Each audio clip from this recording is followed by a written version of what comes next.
departments have information to present on, and then other departments will just work our way through the budget list as it's listed on the agenda. After each department, will give the supervisors an opportunity to speak up about any items that they want to see changed from that recommended budget. And our staff will be looking and listening carefully to hear three voices to identify any changes. So we'll try to work our way through each department and get all of that feedback clearly communicated. At the end, we'll take a brief break and give our departmental budget staff a chance to summarize all of the feedback that they've received on anything that they've heard three voices communicate to them, after which point in time we will vote to confirm that that is in fact the overall direction that's been given today. Do we have,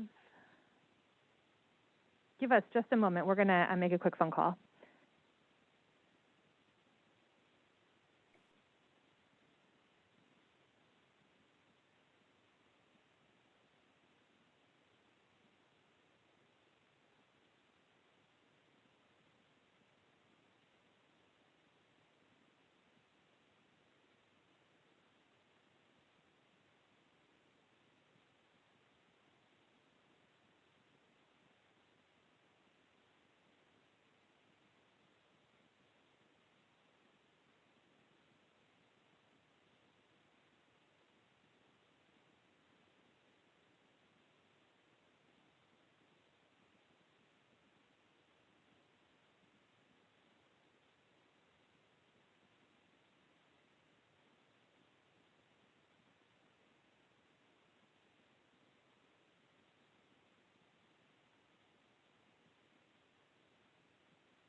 All right, once again, it is Wednesday, June 2nd, and we are going to continue our budget hearings for the Monterey County Board of Supervisors. We will kick it off. If we could just do a roll call to confirm everyone is back in attendance. Thank you.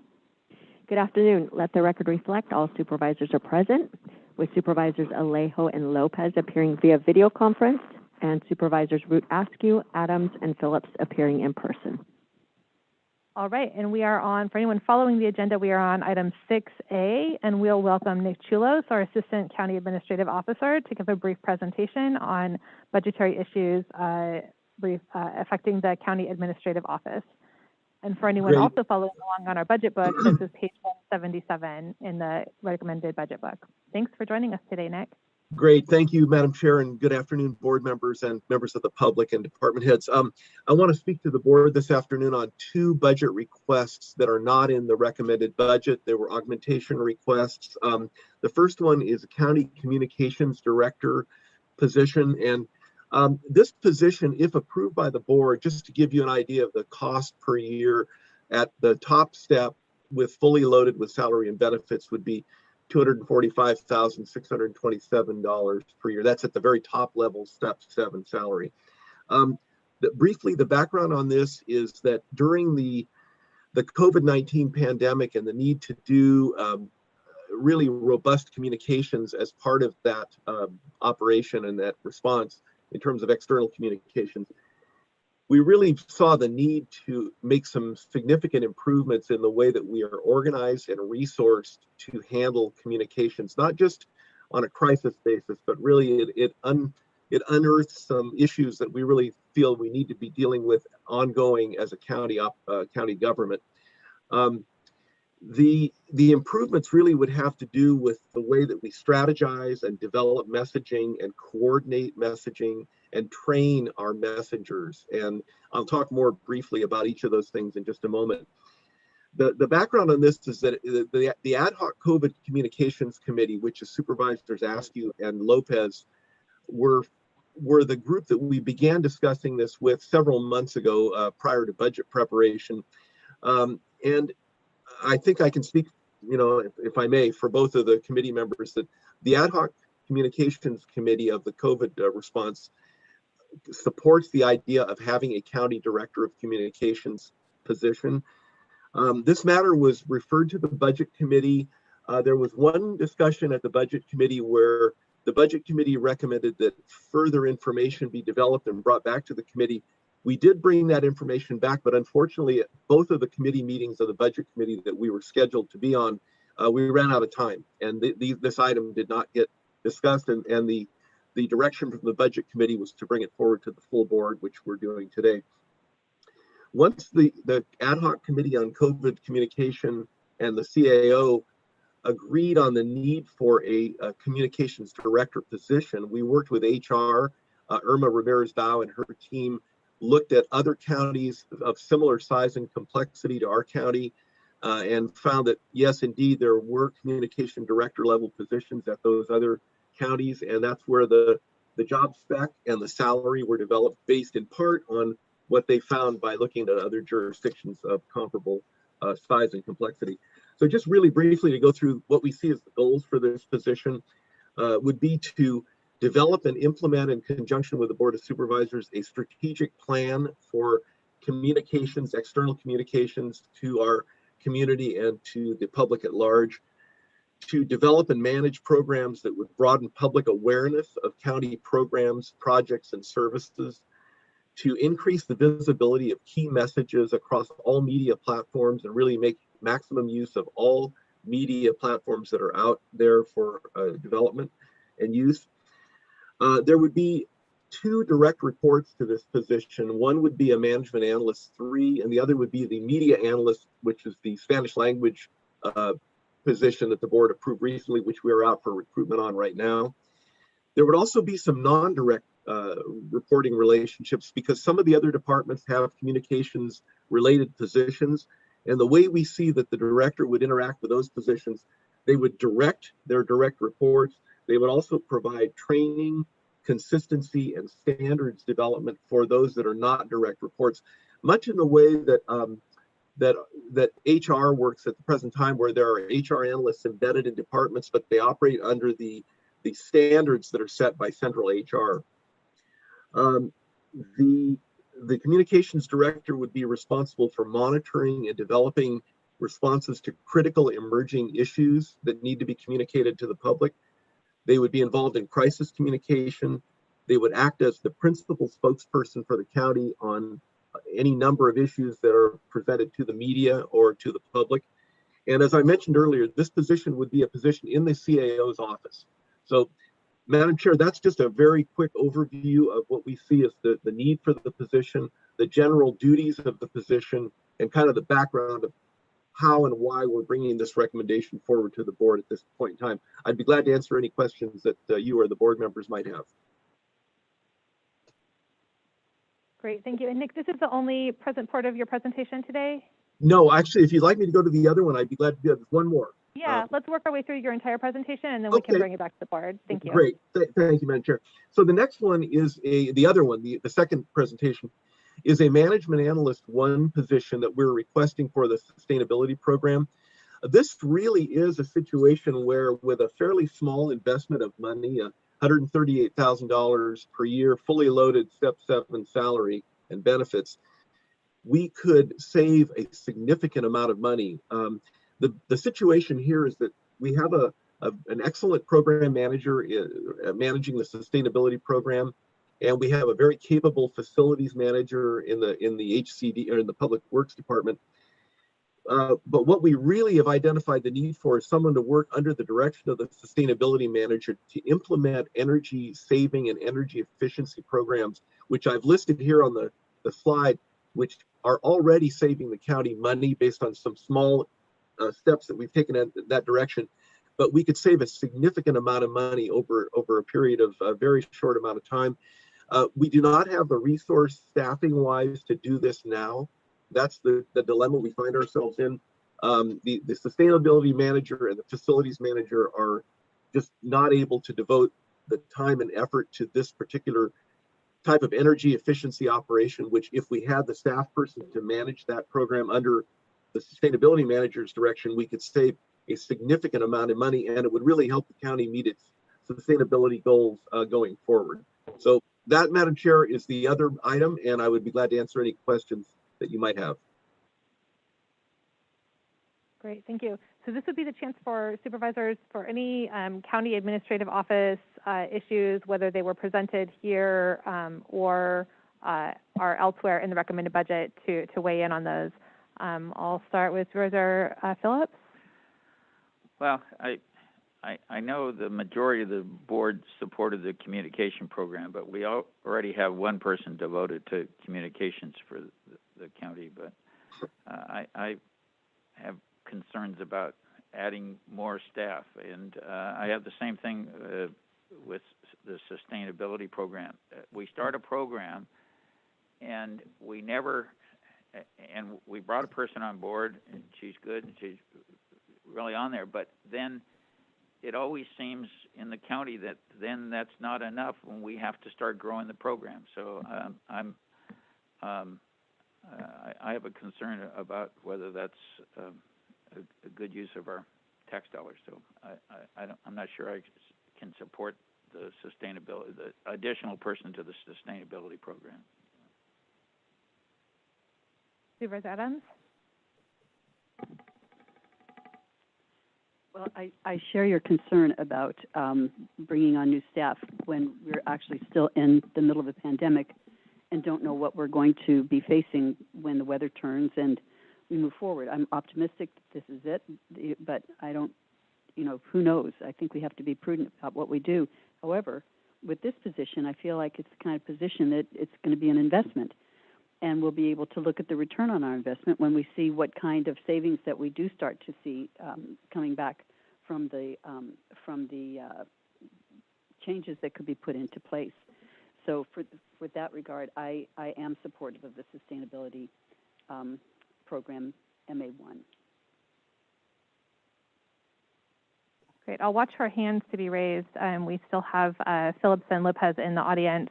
I'll jump in with my comments. I definitely feel strongly. I think that this year proved that clear communication is an essential part of the county's work. It's really not a luxury, but a necessary skill, which ultimately this year showed when we're talking about public health issues and communication can save lives, promote equity, and connect our residents with vital county services. Every county department and every resident stands to benefit from the county expanding on our communications capacity. Especially this year, I've heard loud and clear from community members who want clear professional communication coming from the county. They expect it from us.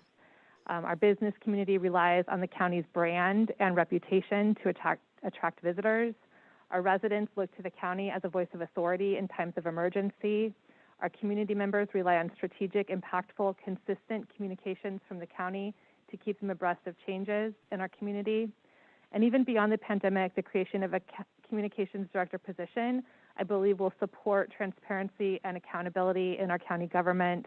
It could reduce consulting contract costs, increase our capacity for recruiting local employees to county jobs, increase enrollment in county programs and services, and improve coordination among local businesses and county governments and local county governments. So I'm strongly in support of the communications director position. I think that for a county as large as ours, it is something that would potentially have the ability to impact us positively just across the board. And so would like to go on record with strong support and ask my colleagues to support that request. I did have two questions, Nick. In terms of related to the CAO's department, the recommendation to continue the cannabis assignment, it was unclear to me in reading through the budget book whether the cannabis assignment, where we keep that as a separate tracking mechanism, was going to continue, or if there was an intention to have the cannabis funds fall back into the general fund. Madam Chair, I would defer the answer on that one to either Mr. Vega or Mr. Woods if they're in attendance. Supervisor, Chair, through the chair, the cannabis assignment is still intact. However, because we're using a substantial amount of the ongoing revenue up to 15.4 and then 2.7 of the current budget. There will be less that gets assigned at the end of the year, but anything that is not used will still be assigned. Okay, so we are maintaining the assignment for cannabis revenue dollars. For those dollars that are not already built into the budget, yes. Yes, okay. And then the second question was, there's a $27,000 reduction in contributions to other agencies and a $10,000 reduction in county memberships. Can you just specify what those were for?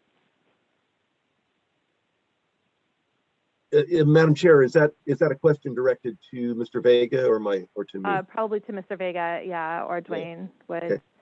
Thank you. Supervisor Askew, I'll have to look at the specific details. You're saying contributions to other agencies, and what was the other part of it? A $10,000 reduction in county memberships. I'll look into that and I'll respond to you once I find out the information. Okay. Okay, thank you. Great. And additionally, I'm just going to go through my whole list for the CAO's office. There was also a request to add some funds to legislative affairs. Over the past few years, this board in particularly has significantly increased our state-level advocacy efforts. However, we've also decreased the capacity of the program through our contracts. And at this point, I'm thinking that we need to consider how to increase or restore our contracts for advocacy back to the 2017 levels. Or if we're not interested in doing that, we need to have a really difficult conversation about the expectations that we have for what those staff and contracted partners are able to deliver for us. I believe in the memo that we received, they're performing essentially twice as much activity as they have in past years with reduced total contracts. The Community Health Worker Program currently falls under the CAO's office. I do think that we could use ARPA economic development funds to ensure that we have the ability to continue that program. Those are workers out in the community who could very well pivot into helping us get people back into employment, helping them solve whatever the problems are as far as transportation or childcare to get them back into the workforce. And those are my comments. And of course, I would support, the sustainability program. I think that's important. But for me, really, the priority is around the communications director position. So I'll pass it along. I see Supervisor Lopez with your hand up. Yeah, one quick question before I make comments then is the cannabis department technically under the CAO's office for these purposes today? Madam Chair, yes, the program manager and the program management staff that work directly under the program manager are in the CAO's office. That's correct. Okay, so, all right, so that kind of gives me direction in terms of the requests. And, I agree that it's necessary to build a department that really helps us communicate with the public in an effective and efficient way. I'm concerned about the way that right now it's done piecemeal throughout so many departments. I could support bringing that person on if there's a commitment to really looking at how we do that within all the individual departments.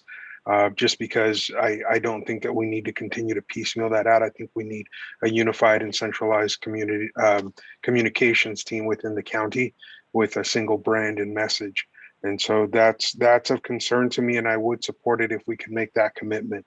Right now, the sustainability piece I get, but I'd rather see additional wins in terms of profits. We have some pieces coming through this year that hopefully will offset in terms of those savings, but I want to see those land first and be able to commit to some of those bigger projects before we go hire somebody for that position. In terms of cannabis, for me, I know we've raised the question of CCA several times, and this is again that point where we're putting almost $250,000 into CCA again, and I know I've raised this each year. I'm not supportive of continuing to fund that, considering where the pressures land on that piece, and so I'd prefer that we not put that money there or commit to a phase out if this is the end of it. But in terms of overall comments on this particular unit, we just had the conversation about the CHWs. And again, I want to see the data first. I want to see the phase down plan. I want to understand how we're going to focus before we start throwing additional money in there. But that's where I'll leave my comments. Thank you, Madam Chair. Thank you, Supervisor. Supervisor Alejo. Madam Chair, on the communications director, as my colleagues know, I was reluctant on this new position because we had an existing position and we just hired another communication analyst. So that's 2 existing staff. But hearing the will of the board, I'm willing to support this, but I would ask our CEO perhaps to defer in hiring or implementing this new position until we phase out TMD, because we are also paying that contracted communications firm.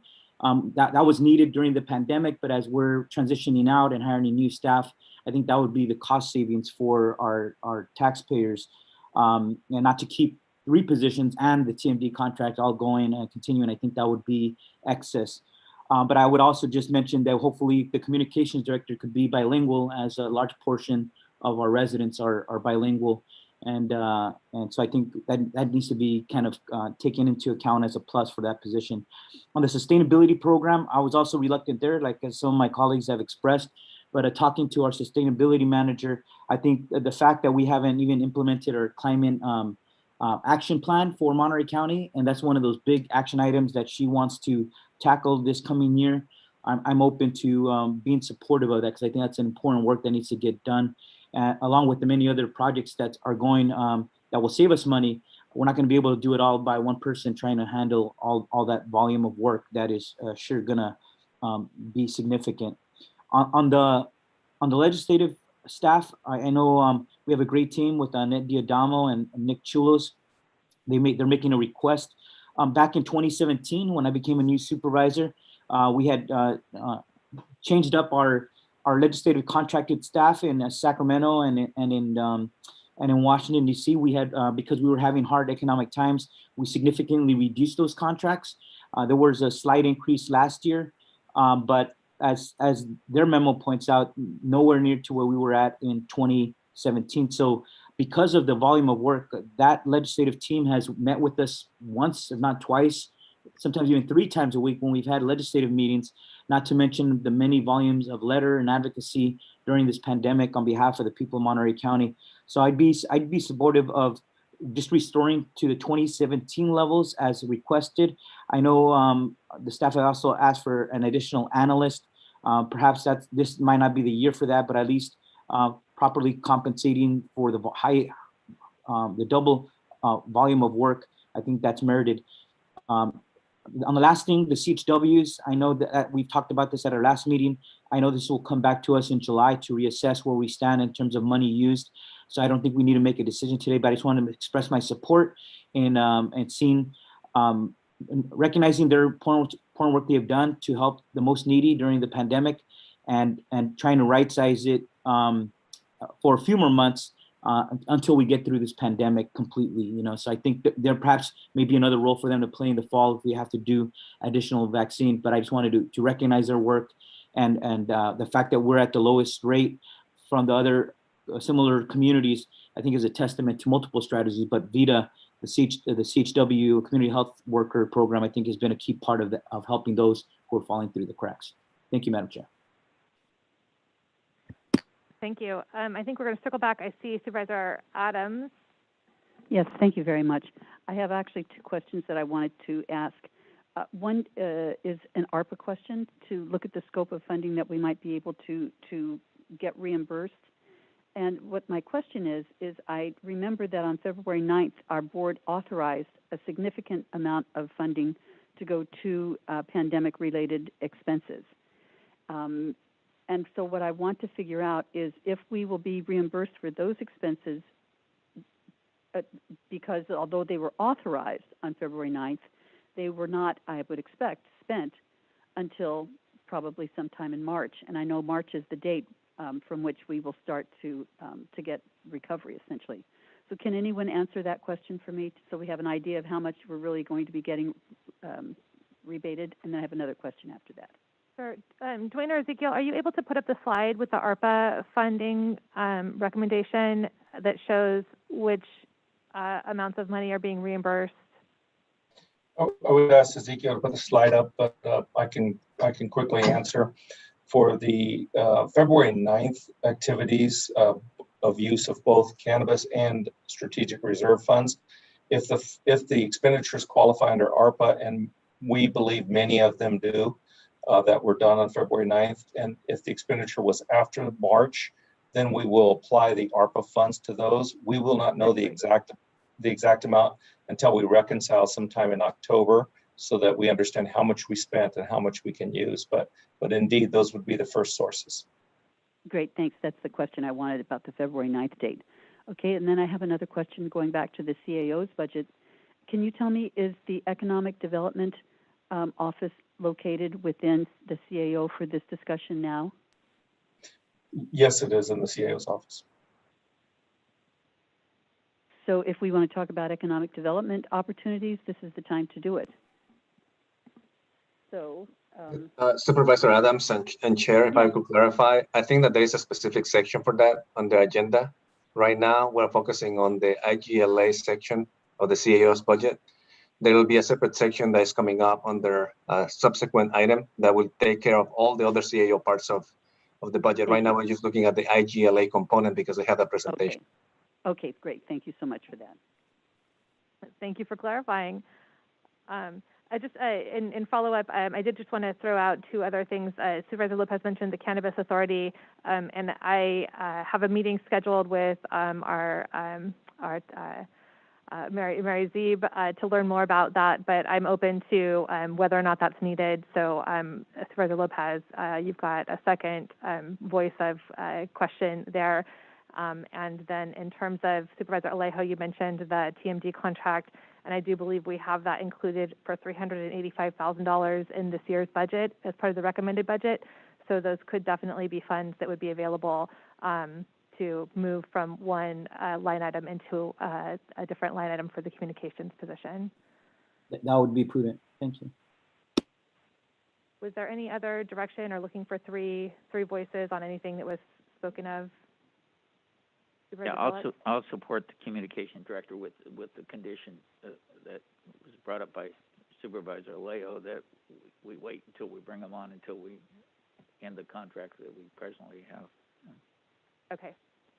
I'll be fine with that as well, as long as we phase one out as we bring the other in. Okay, great. CAO, is that, oh, sorry, Supervisor Adams. Yeah, one last comment. I really think it's going to be critical that we take a look at how we focus the new communications director's work, because if we still have all of these other communication directors working within different departments, we still run the risk of having cross purposes. Mm-hmm. So I just want to ensure, although you said, Nick, that it was sort of a dotted line of responsibility, I think we should make sure that we take another look at that, perhaps even after 6 months if the person's on board, or else just going in right away. But I really feel like that's something that needs further discussion. But I am supportive of the position.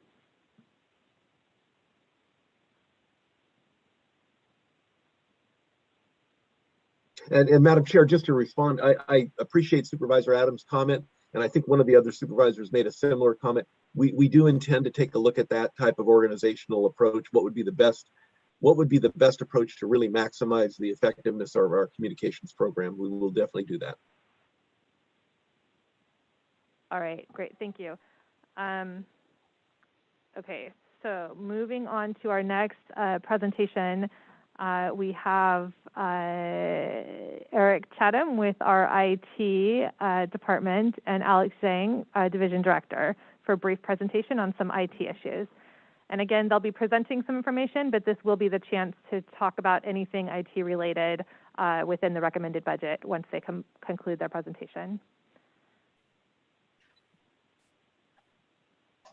Okay, thank you, Chair Askew, and thank you to the members of the board, members of the community, and staff.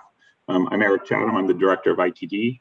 I'll go through this presentation. I have Alex Zhang with me, who is also can answer some of the technical questions that may come up.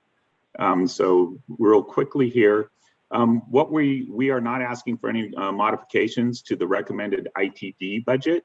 What this presentation is doing is we're asking for the board to consider allocating $4.2 million for community broadband projects from the American Rescue Act plan funding, or the ARPA funding.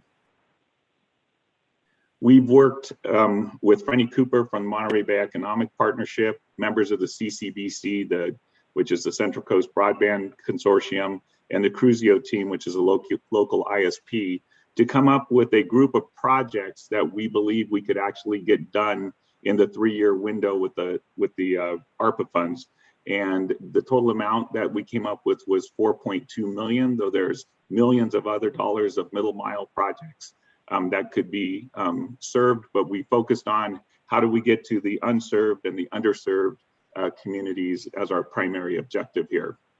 There were 5 projects that we outlined with that total that amount. I'll go through each one of them separately. Our deployment approach is using existing towers that we have throughout the county that are county owned or leased, using other agencies and schools that have buildings to put high-speed fixed wireless points of presence, considered POPs, which each of those serve about 150 to 200 subscribers. They cover about a 2-mile geographical radius depending on terrain, and they cost about $35,000 per POP. So if you look at project number 1, this has been talked about before at a previous board meeting, the San Gerardo Cooperative. It's $300,000 over 6 months to put this in. There's no cost to the residents for 5 years. It's wireless internet connectivity to 66 units, and it serves all residents in the co-op, including the child care center and the community hall. Our second is what we qualified as equal access Monterey Bay. It's 3.5 million over 3 years, and it bridges the digital divide and brings high-speed broadband to qualifying homes in the Central Coast at $15 a month. It'll serve up to 20,000 qualifying homes in Pajaro, Las Lomas, Prunedale, Castroville, Sand City, Seaside, Salinas, Greenfield, King City, Big Sur, Laguna Seca, and Soledad.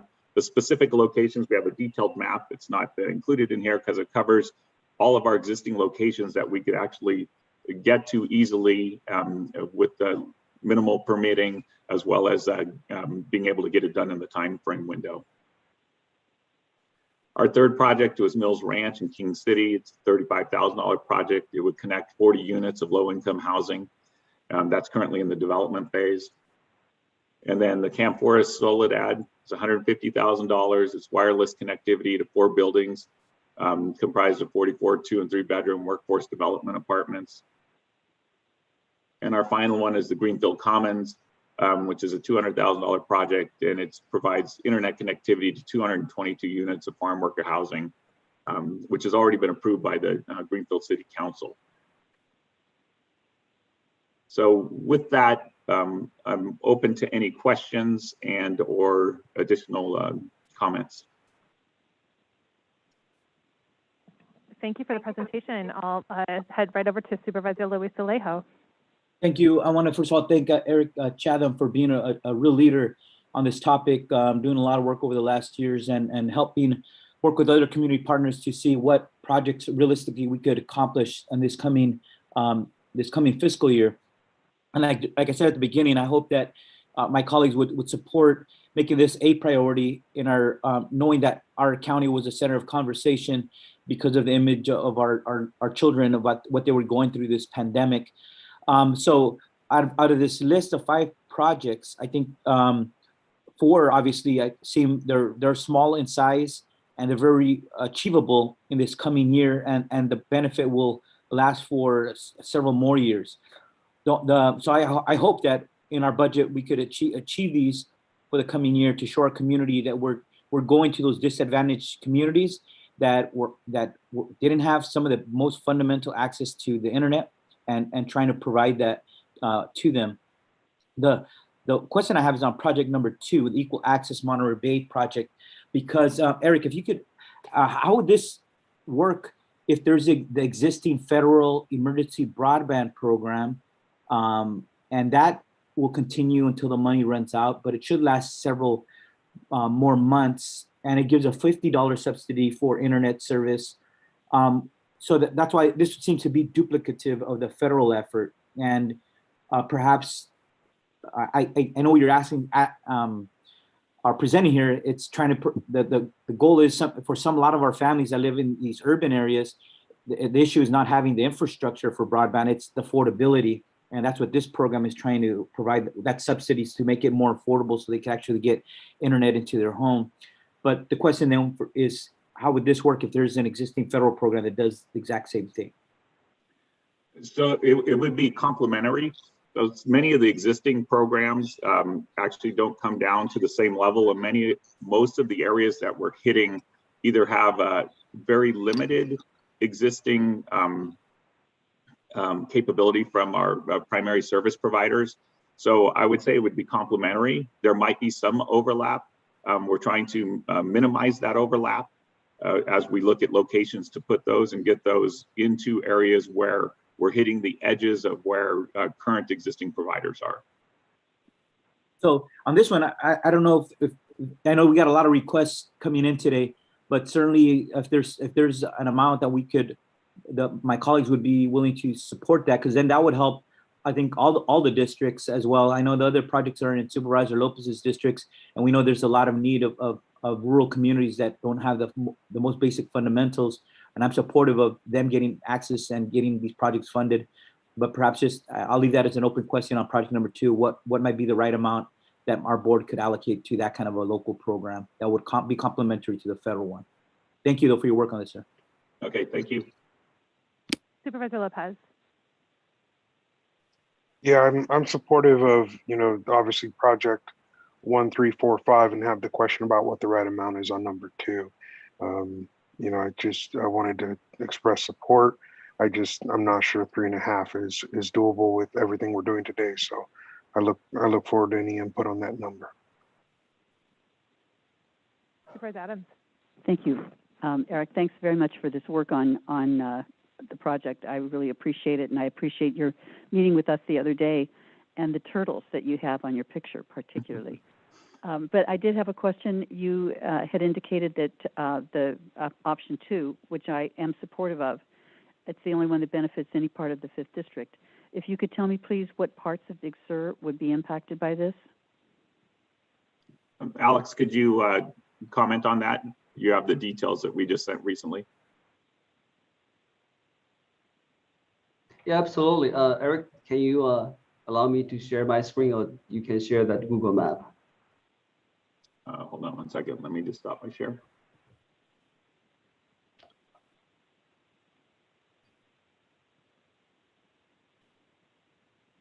You need some IT help? Yeah.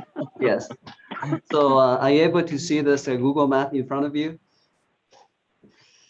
Yes, we can. Okay. So the premise of this Equal Access Monterey project is to allow a private provider to utilize the existing infrastructure by the agencies such as County of Monterey, and in which case we're going to leverage the existing radio sites in Big Sur area to provide the services with a 2-mile radius that is equivalent to 12 square miles.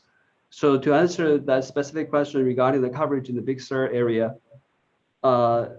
as you see around the Big Sur area, so there are 3 radio stations around the Big Sur area. One is a Point Sur, the other is Post Ranch, and then the third one here is the Anderson Peak. So within the 2-mile radius range of those 3 radio stations, the residents should be able to receive the service from this project with 100 meg up and down speed. Did that answer your question, Madam Chair? Yes, it did, and that's great news. That is such a really ridiculous and stupid question. But would people be able to access, would their cell phones be able to access the internet that would allow them to call for emergency services with this setup? Yeah, like myself, I live around the River Road. I don't have the excellent cell phone services, so I turned on the call over the Wi-Fi. That allows me to leverage my broadband services to call people, including 911 dispatch. So this would add a whole safety element to the people who traverse Highway 1 because there's no cell service there. Is that correct? I would think so.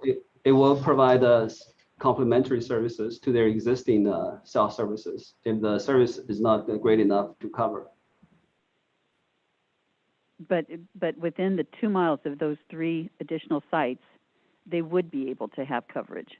Yes. If their phones, if they were on AT&T and AT&T didn't have cell coverage, they could go on Wi-Fi and have the ability to connect with the internet and therefore the world. Yeah, absolutely. And also I'd like to point out that because of the challenging terrain around the Big Sur, the best way to solve their coverage issue is via fiber. But you know that the kind of process we have to go through and the amount of terrain that we have to go through to introduce fiber is, we're talking about, millions of dollars, actually roughly about $17.5 million just to introduce middle fiber there. And this project, the benefit of it is that we can quickly introduce some kind of a coverage around the Big Sur area. So a certain number of citizens can benefit from this project quickly. Thank you. And then would it also, where there is connectivity, speed things up? Would it make the band broader? I would think so. The 100 meg up and 100 meg down is quite a great broadband services that a lot of people doesn't even have out of a very well covered area because of the amount of money it is going to cost. Thank you. This is very good news. Thanks. Yeah. Thank you. Supervisor Phillips? Yeah, two questions on your map there. It had blue dots and then it had little black dots, and the little black dots looked like they were mostly in the Prunedale area. What's the difference in the dots and the blue and the black?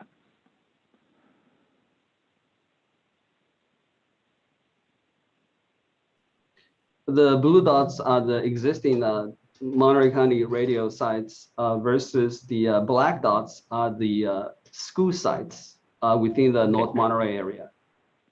Okay, thank you. And the North Monterey would like to be part of this. The school district would like to be part of this because they ran into some broadband challenges during the COVID. Okay, thank you. I had kind of a similar question. That's obviously broadband access was one of our priorities and remains one. I was questioning though, because we're talking about $4.2 million that we could maybe use ARPA money for something else if we could find funding. Does this conflict or how does this work with federal stimulus money that we think is coming in for broadband and the state stimulus? Is this just out ahead of them, or could we get possibly other funding for this as we go forward? Yeah, absolutely. This project just addressed those unserved and underserved community, their broadband needs quickly within the next 3 years. If we indeed receive the additional federal stimulus money, including that AB 34, we're talking about billions of dollars that could be allocated statewide. We could utilize that money to lay out additional middle mile fiber and therefore have a more sustainable infrastructure to service the county citizens.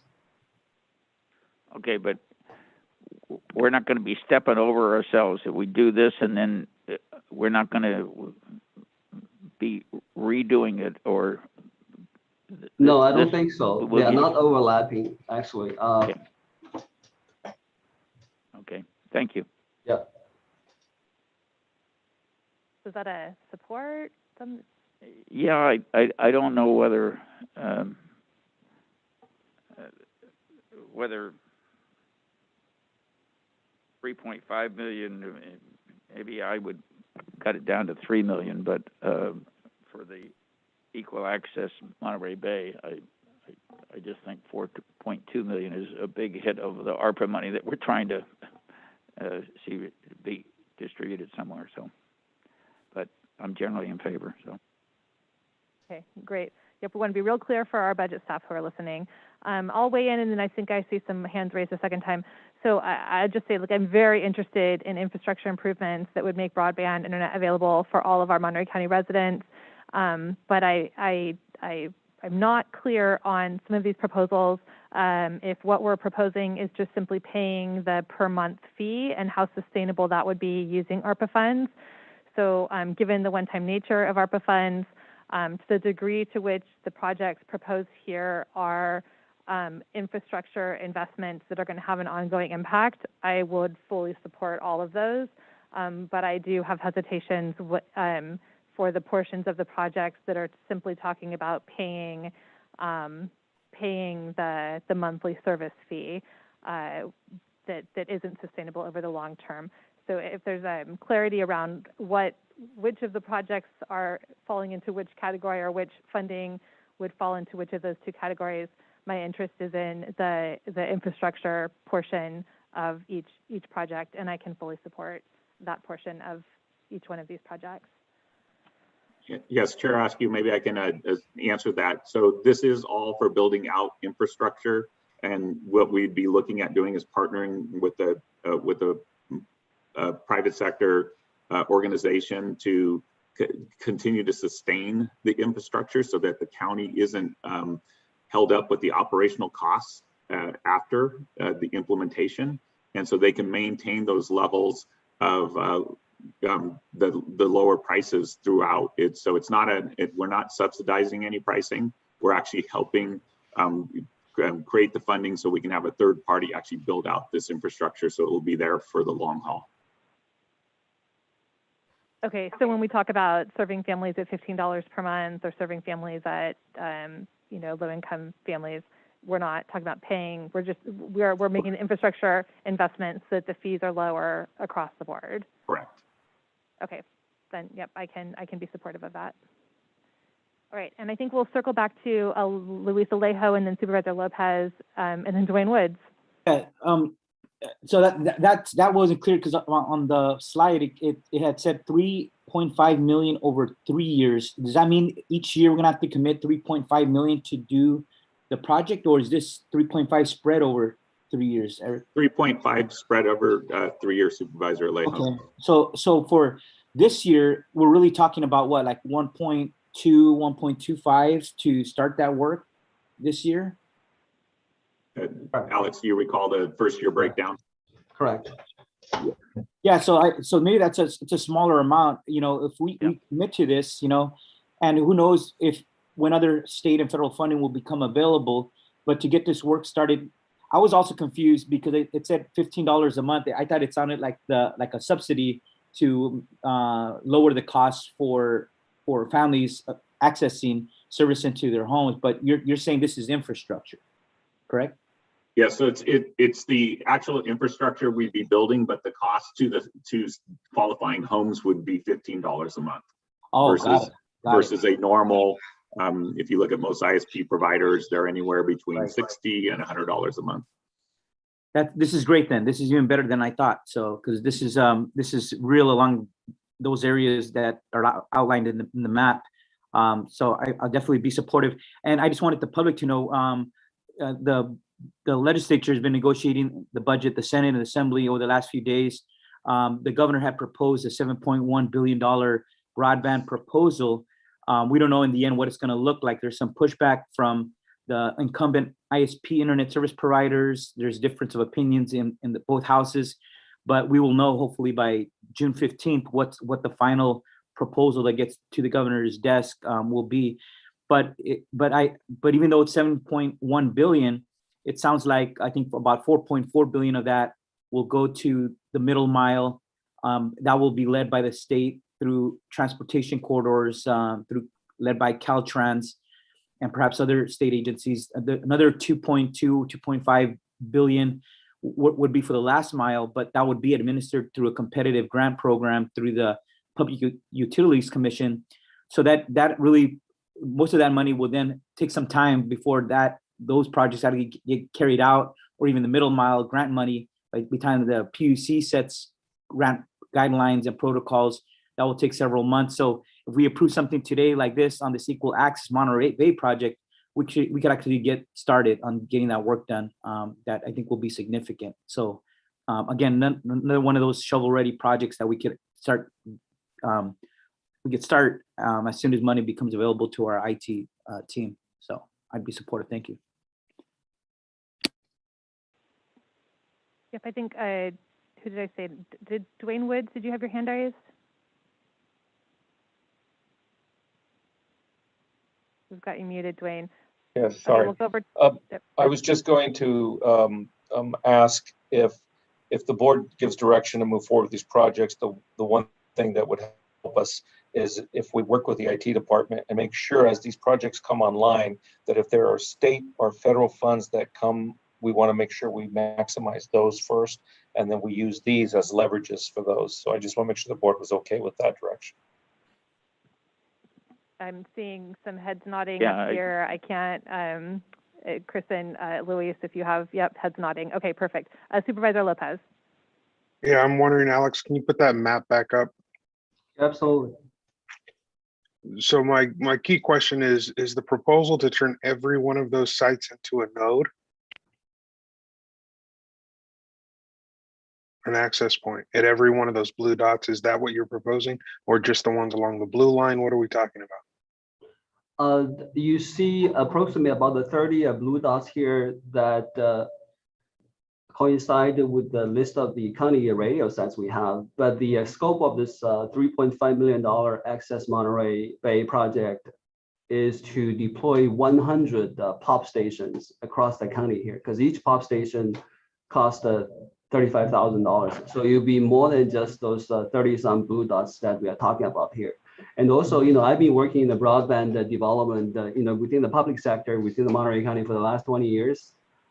And I've never seen any project that promises the quick results like that our private providers such as Cruzout is proposing today. And they are modeled after a previous success they did within the county of Santa Cruz. So I'm quite confident that this can help us get some very quick outcomes. I appreciate that. I think my concern is that south of King City, the rural nature of those two dots, I'd really love to see San Ardo, San Lucas, and Bradley receive stations. I mean, when we talk about equity and making sure the communities have access, San Lucas isn't even on the map in terms of a name, and that it's a little disheartening. So in terms of making sure that we focus on equity as we choose where to site stations, I think that's got to be part of the ethos as well. But with that, I can support this project. Yeah, absolutely. This project is still at a very early conception phase. And once the money gets earmarked, we could work with agencies and schools countywide to identify the locations we're going to deploy those POPs, including those remote areas such as San Ardo, San Lucas. And they do have AT&T fiber around those areas as of today. It's a matter for us to bring the last mile coverage to the families around those areas. Now, these POPs wouldn't require infrastructure investment on the homeowner or are we talking about a station that needs a satellite, one of the small white micro dishes at the home, or is this just an overlying network? It's included in the solution. Okay. It's, yeah. Thank you. So, thank you, Madam Chair. As we're talking about all of these various things, it's clear that this is something that would qualify for the ARPA funds. I'm getting a little confused about, are we on the budget? Are we on ARPA? So can you tell me for this particular project, it sounds as if everybody's supportive of this, the $3.5 million, from where do the funds come? And should we be kind of keeping track so that we as supervisors can kind of see we've got X amount in ARPA and then here's the budget, so we sort of know where we're going with these particularly additional things that aren't necessarily in the budget at this point? How should we make this work well? So I think we have Dwayne Woods assigned with his team to be listening very carefully for 3 voices on any item, and they will be coming back to us at the end to tell us that we've spent too much money, at which point I think maybe we'll have to go back through and be clearer about what our asks are. But Dwayne, do you want to weigh in on that? Yes, Supervisor, you're exactly correct. What we're doing right now is understanding the majority of the board's direction. And in this case, as an example, and Supervisor Adams, it's great that you asked the question. As an example, what we're hearing is $4.2 million going towards a broadband project as outlined by ITD, with the first caveat that we want to have, leverage our federal and state partners first. ARPA funds do qualify for broadband programs, And then at the end of the day, what we will do is, as we go through everything, we will ask for direction and authority from this board to make sure that we appropriate what's really required for the budget year, which is the year that we're talking about next year, and then also move money from one bucket from ARPA to the other bucket so that we've balanced out and reconciled all of the ARPA funds. But that's where we'll come back at the end of the day and tell you kind of how that's going to happen and get the authority so that we have some flexibility to make sure that we do everything with a balance. I guess that's okay. I guess I sort of like to count my money while I'm sitting at the table. And it's not always the best thing to do in cards, but I assume, I just am sort of worried that we're going to end up at the end of the day with this massive job ahead of us of trying to sort and switch, and, you know, that sounds a little chaotic to me. Well, the board could, if it so desired, you know, talk about where you wanted to pull the funds from ARPA. We could have that conversation, or we could stage that conversation and have it at the end, or we could have it now. Either way, you're correct. We're going to have that conversation. It's just, since we don't know all the other things that are going to happen during the day, we might find opportunity during the day, and there might be a problem. We think today finding $4 million, but we might find the board decided not to move money into one bucket to the other ARPA, and then all of a sudden we've presented a solution. That's why we were waiting till the end of the day. But it's the board's will. It sounds like that's what we're going to do.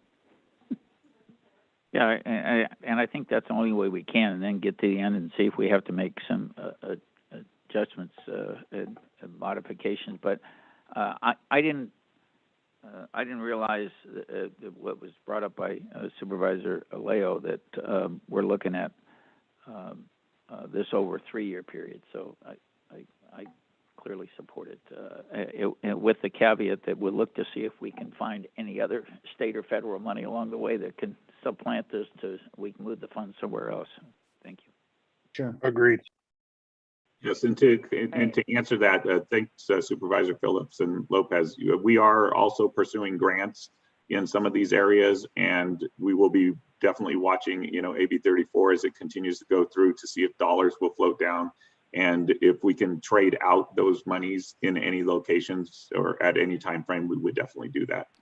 And I would just clarify, AB 34 is no longer moving forward. It's all in the budget bill at this point in time. Okay, yeah. Thank you. All right, so I think we've got some clear direction on this, and I just want to, before we move out of IT, just a huge thank you to IT. The team has really risen to phenomenal expectations, moving an entire workforce out into remote work this last year, keeping everyone up and running. The communications I've had, the problem solving that I've had from IT has just been top notch. And so, Eric, please pass our appreciation along to your team.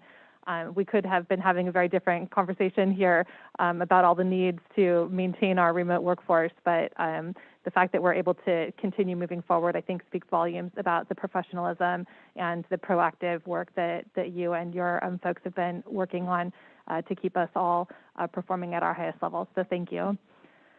Okay, with that, I will move on to our next item. This is item number 6C, our Sheriff Coroner on page 357 of the budget book. And I would like to welcome our Sheriff, Stephen Bernal, today.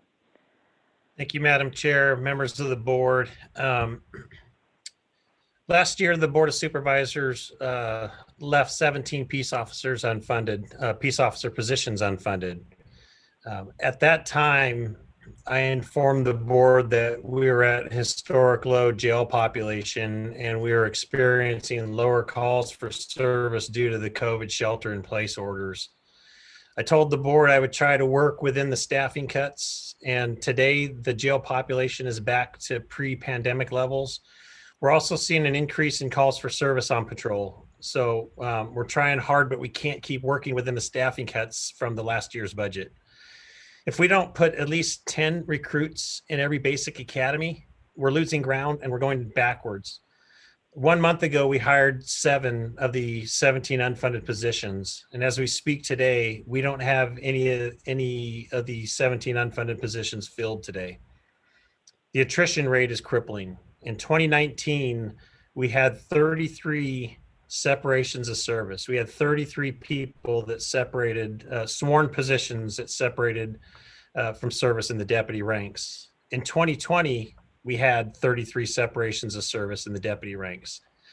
To date this year, we have 11 separations of service. So these are people who retired, didn't make it through the training program, resigned, or separated for various reasons. Last year, we transitioned to the 12-hour shifts to maximize our efficiency on patrol. At that time, we had 64 deputies on the patrol schedule, and we were hardly managing to keep up, but we did keep up. Today, we have only 57 deputies that are on patrol today, and that's countywide. That represents more than a 10% cut in our patrol coverage, and that cut is directly tied to the 17 unfunded peace officer positions. If we don't restore those 17 positions, I'm going to need to consider reducing specialized positions in our schools, the resident Big Sur deputy, cannabis detectives, jail assignments, and property crimes and detectives, which include ag crime detectives, just to staff patrol so we can respond to calls for service on patrol. We're assigning way too much overtime to our patrol deputies to meet minimum staffing needs. Our detectives are taking on increased caseloads of complex crimes against persons that include homicides and sex crimes. It's critical for our mission of public safety that we get the 17 peace officer positions restored. Now, onto the new positions. As we've mentioned before, SB 384 created another unfunded state mandate. Beginning in a month, on July 1st, we'll have to work with convicted sex offenders to determine whether or not they are eligible to be removed from the sex offender registry. This law doesn't only apply to newly convicted sex offenders, it applies to all historic sex offenders. And we will be doing the time-consuming review of criminal histories and consulting with other counties all over the state to determine whether or not a convicted sex offender should be removed from the registry. The digital forensic investigator position is being requested to address the growing need of processing cell phones, tablets, and computers seized in conjunction with criminal investigations. Previously, we had to outsource digital evidence to private companies like Cellbrite. Cellbrite billed us $5,000 per device with a wait time of months to get that extracted evidence and the devices back. We only send off devices connected with the most serious major crimes right now due to the time and the cost. Now we have the upgraded software to process digital devices in-house. This will save us money and dramatically improve our turnaround time on digital devices, and we can extract evidence from more devices on more cases if we have this person in-house that can do this. Third are the COVID expenses. We have experienced an uptick in expenditures with our COVID-19 response. We still quarantine newly booked inmates, and this practice has opened up new scheduling needs in the jail that has increased our overtime. We don't expect to discontinue quarantining new inmates anytime in the near future, so we will continue to spend additional resources until COVID completely goes away. Additionally, we experienced a 40% increase in coroner cases in 2020 due to COVID. At this point, we will fully deplete our contract for our forensic autopsies in October of this year. We need the augmentation to continue autopsies as required by state law. Finally, capital projects. We still need to fund IDEMIA and the engine project. We have had an ongoing commitment to both of these systems. We have been using a digital uplink to the California Department of Justice for over 25 years to transmit fingerprints and criminal history data to the Department of Justice. And we just simply can't stop communicating with the Department of Justice. The engine fees are a pass-through my office to support countywide radio communications between the dispatch center, police and fire agencies throughout Monterey County.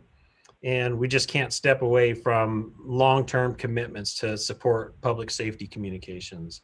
That's just a review of what we've already talked about, in the original budget workshop, and again coming back and going over our budget with a fine-tooth comb the next week. So I'm open for any questions that you might have. Thank you. Thank you, Sheriff Bernal, and thank you for all of the time that you've spent with our board here sharing presentations and information. Let's take it over to Supervisor Lopez. Sheriff Bernal, just one question in terms of the forensics that you spoke about. In terms of the person that you're looking there, did you have a number in terms of how many devices were sent out and what that total cost of the department was in the last fiscal year or the year before? No, I'll defer to the undersheriff if he has a number. I know we talked about getting a number. I think the undersheriff should be on the call here. Yeah, Supervisor Lopez. So we actually sent out very few devices last year because of the cost, because it was $5,000 per device, and we had a couple really sensitive cases where we felt like we had to.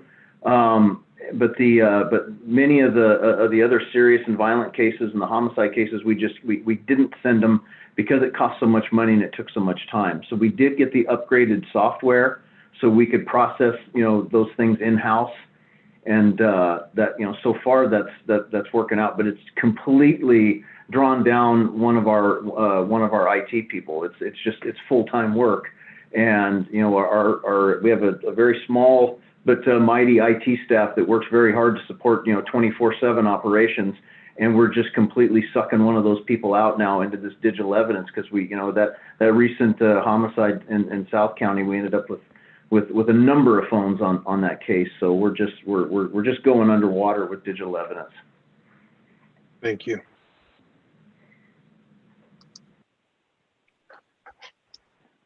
On the digital evidence, and I can see. I mean, if I were still a prosecutor, I wouldn't want to go to trial if I didn't have that. And on the other side, the defense attorney would be demanding it because it'd be exculpatory. But on the digital evidence, does the Salinas Police Department, do they have a similar position like this? And second thing is, would this be available to some of our other smaller police departments if they needed some assistance on this, if you had this position? We would, I know Salinas PD does have a position that does this same type of work. They extract evidence from cell phones, from digital devices. Possibly we'd have to, as we go, we'd have to see, first of all, how much of a workload just our own department's going to put on this one position. And, ultimately down the road, we can, if this works out, we can, try to include at least some of the smaller agencies throughout Monterey County, especially South County, to say, for example, South County had a homicide in one of the cities, last week, and we sent our forensics team down there to help them out. This could possibly be something to where we can help out some of the other cities in the long run. Thank you.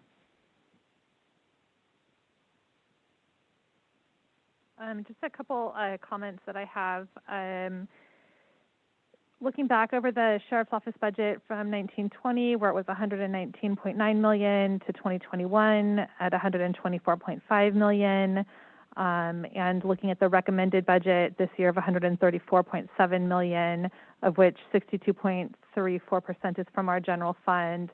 I feel like the budget office has been very generous in recommending approval of augmentation requests that have come in from the Sheriff's Office. I see that there are additional augmentation requests still being made, but I do have faith that Sheriff Bernal, you and your team will be able to meet your mandated coverage needs within the recommended budget. So I'm not interested in augmenting any additional positions, but recognize that even with the recommended budget, there is a fairly significant increase from last year's adopted budget.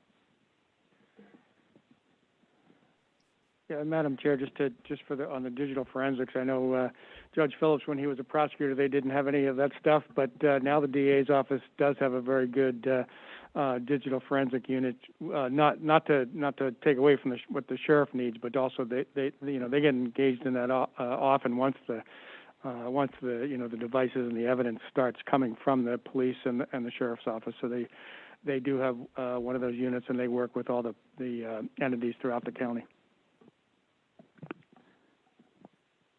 Any other board comments? Supervisor Adams? Yes, I do. Thank you. I just have a question or two. And I was looking through my reams of paper here, but could you just tell us what the NGen and the IDEMIA augmentation request would be? What was that number? Do you want to put that back on the screen under Sheriff?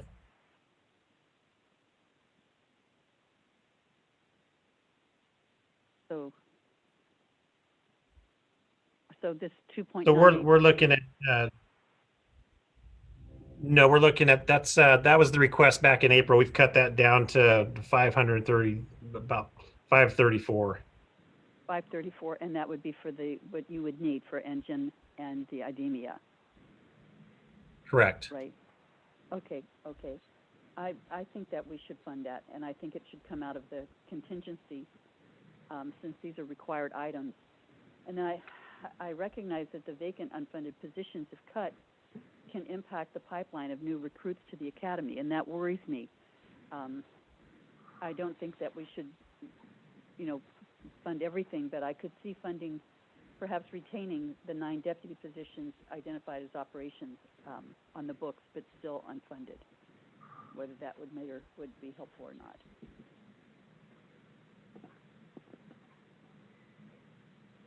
Well, the problem is I'm out there in Prunedale where people are demanding to have more sheriff's deputies out, and I'm getting beat up by the noise people and the other ones about that we don't have enough people responding enough. So I don't see we're going to do it one way or the other. Either we don't fund them and it gets eaten up in overtime that's more costly to us. So I would, with me, I would keep 12 of the ones on the books and fund 6 of them. And I think that's reasonable. As far as the 2 new positions, I don't think we have any choice. We're going to have those positions. I don't know of any prosecutor or defense attorney who would go forward without having that kind of information. We used to even put on negative testimony of why you couldn't get fingerprints because the jurors always wanted to hear that. I think the COVID expenses ought to be coming out of ARPA, so that shouldn't be a problem. NGen, I don't think we have any choice. You can't just put a program that communicates with the Department of Justice. So those are my thoughts and comments. Supervisor Lopez. Yeah, I would, there's also one line we haven't mentioned during this presentation, which is the jail sewer down there. And I understand that that's not critical at this time, so I'd be supportive of removing that from the proposal. For me, I've heard a lot from my community over the last 2 weeks about the concern specifically with coverage in South County. And we've had some really nasty events in South County in the last couple of weeks, including not just the shootings, but the same noise concerns. I felt like I had swapped seats with Phillips there for a while over the Memorial Day weekend with noise complaints coming in out of Lockwood. And so for me, looking at this, trying to balance it, I'd be supportive of the 5 positions, the funded, 5 unfunded on the deputy side, and then the 2 positions, which I don't think we can really budge on given the requirements that are going to come down from the state on those pieces. I'd rather not be out of line with that. I think that that's an opportunity for folks to, expect a certain service, and we have to be prepared for that, knowing that it's coming down. And so that's where I am. And I think some of those other pieces, as the Supervisor Phillips pointed out, we can't budge on given our requirements at the jail and NGen as we've committed to with the rest of the county partners. Luis Alejo, did you have anything to weigh in on this? There's your hand. Yes, Hi. yes, Madam Chair. On this item, I agree, first of all, with Supervisor Lopez on the 1.2 million for a backup sewer system at the jail. I raised this during the budget committee and even prior to that. This is a historic ARPA funding to help our communities get through economic recovery. I don't think the use of 1.2 million for a backup sewer system when it's never been raised as a urgent matter. It never even went through the capital improvement projects in past years. With all of the requests that we're receiving, that 1.2 million will be better spent on the other needs coming from our community. But I also wanted to agree with the statements by Supervisor Askew. Anybody who's looked at page 354 of the budget book would show, it shows the staffing trends and also the expenditure revenue history. And since I became a supervisor in 2017, the department's funding went from about 110 million to what's being proposed this year, which is almost 135 million. So that's a $25 million increase over just 5 years that I've served as a supervisor. So even from last year, it goes up over $4 million, almost $5 million actually, just from last year's budget to this year's budget. So that's pretty generous. So my question on the staffing side to Mr. Dwayne Woods would be, it sounds like we're being shorted, but from what we heard in our budget committee, the sheriff's department is being kept whole from their same staffing levels as this current fiscal year. It's currently 456 positions. It would remain fully funded 456 positions. Is that correct, Mr. Woods? The sheriff's budget is on a funded basis. All the positions that were funded last year are funded this year. The 17 positions that were in question were in his budget, but they were unfunded, therefore not available for service. This year we just took those unfunded 17 out, but all the other ones that were funded. So I just want to let the public know all those positions that are hired and they actually got people working, whether it's in the jail, patrol, other civil staff, those would all remain the same as is being recommended by the staff's recommended budget for the sheriff's department. That's what I just want to make sure that is absolutely clear, that they're not reducing. We wouldn't lose staff on patrol or jail, other staff. It's being proposed to remain exactly the same as this current year. But in spite of staff remaining the same, the overall budget does increase to almost $5 million additional dollars for a total of $134.72 million for the department's budget. Thank you. Thank you, Supervisor Alejo. So just I'm tracking my own sort of counting, trying to help the department count to 3. So I can join in on saying that I don't support the jail sewer with Lopez and Alejo. So that takes us to 3 there. In terms of the status quo, vacant and filled positions, there are Supervisor Adams is suggesting 9 unfunded positions, but leaving them on the books. Phillips is suggesting 12 with 6 unfunded, and Lopez is suggesting 5 funded, 5 unfunded. So we need to get to some clarity to staff in terms of what that looks like. I would amend mine to be consistent with Supervisor Lopez's recommendation. And I would agree with Supervisor Adams, 9 unfunded.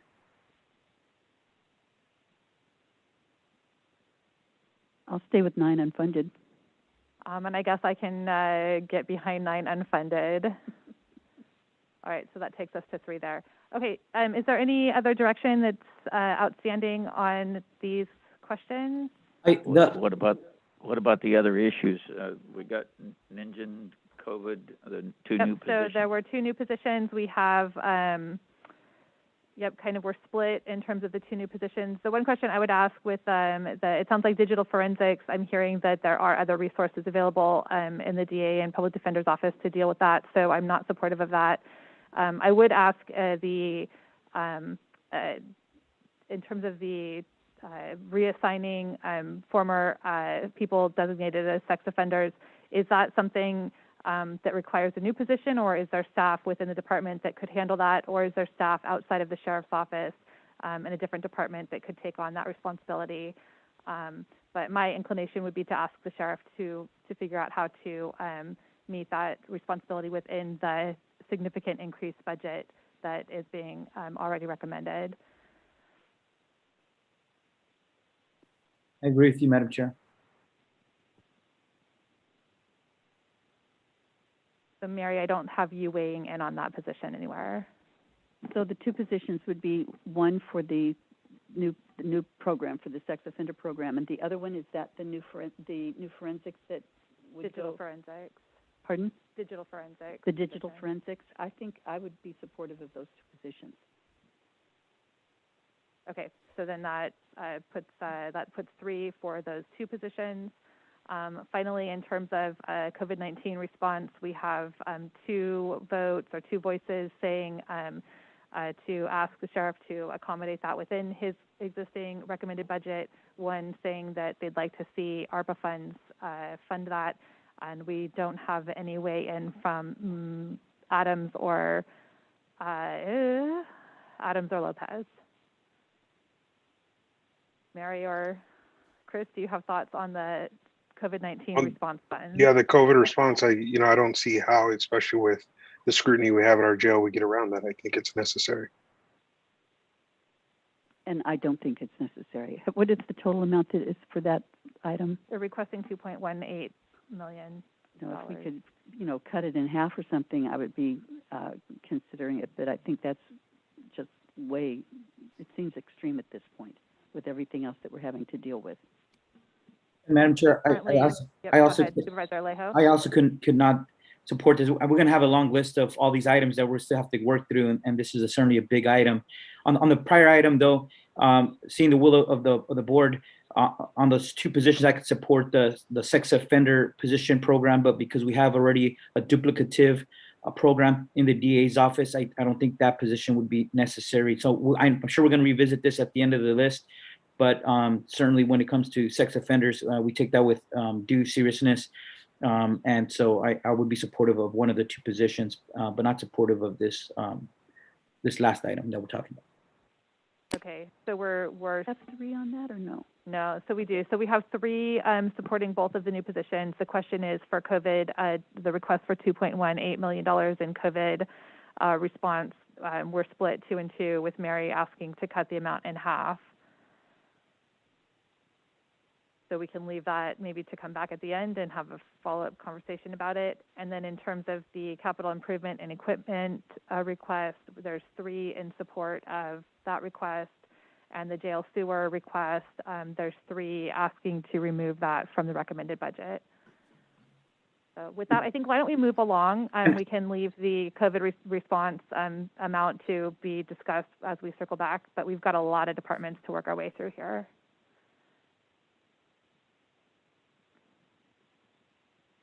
Okay, so that was the sheriff's budget. Supervisor, if I could.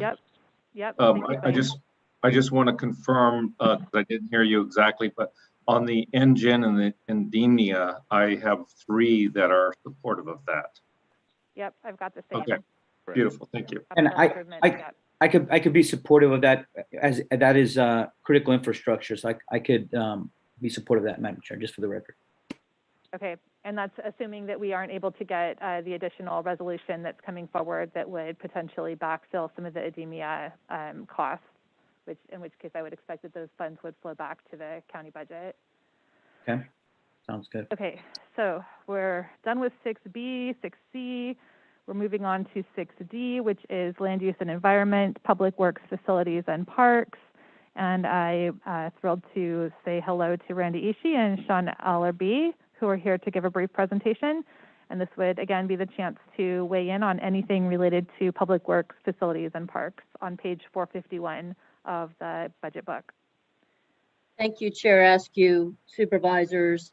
Sean Ellerby, the Assistant Director of Public Works, Facilities, and Parks. I'm presenting on behalf of Randy Ishii today. Randy's unavailable to join us today. He had a planned leave that was scheduled prior to him taking the position of Director. So I appreciate the opportunity to present the remaining high priorities for Public Works, Parks, and Facilities.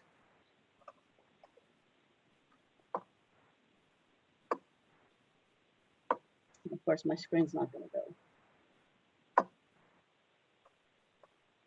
So augmentation requests that are still remaining, excluding the ARPA projects, there's still 20 augmentations that we had requested, a total of 4.9, almost $5 million of requests. Of that, outside funding is 2.7 million. So there's still a net request sitting out there of 2.3 million rounded. For the priorities, we've discussed this before in our earlier meetings. We're asking for the restoration of one vacant accounting technician position.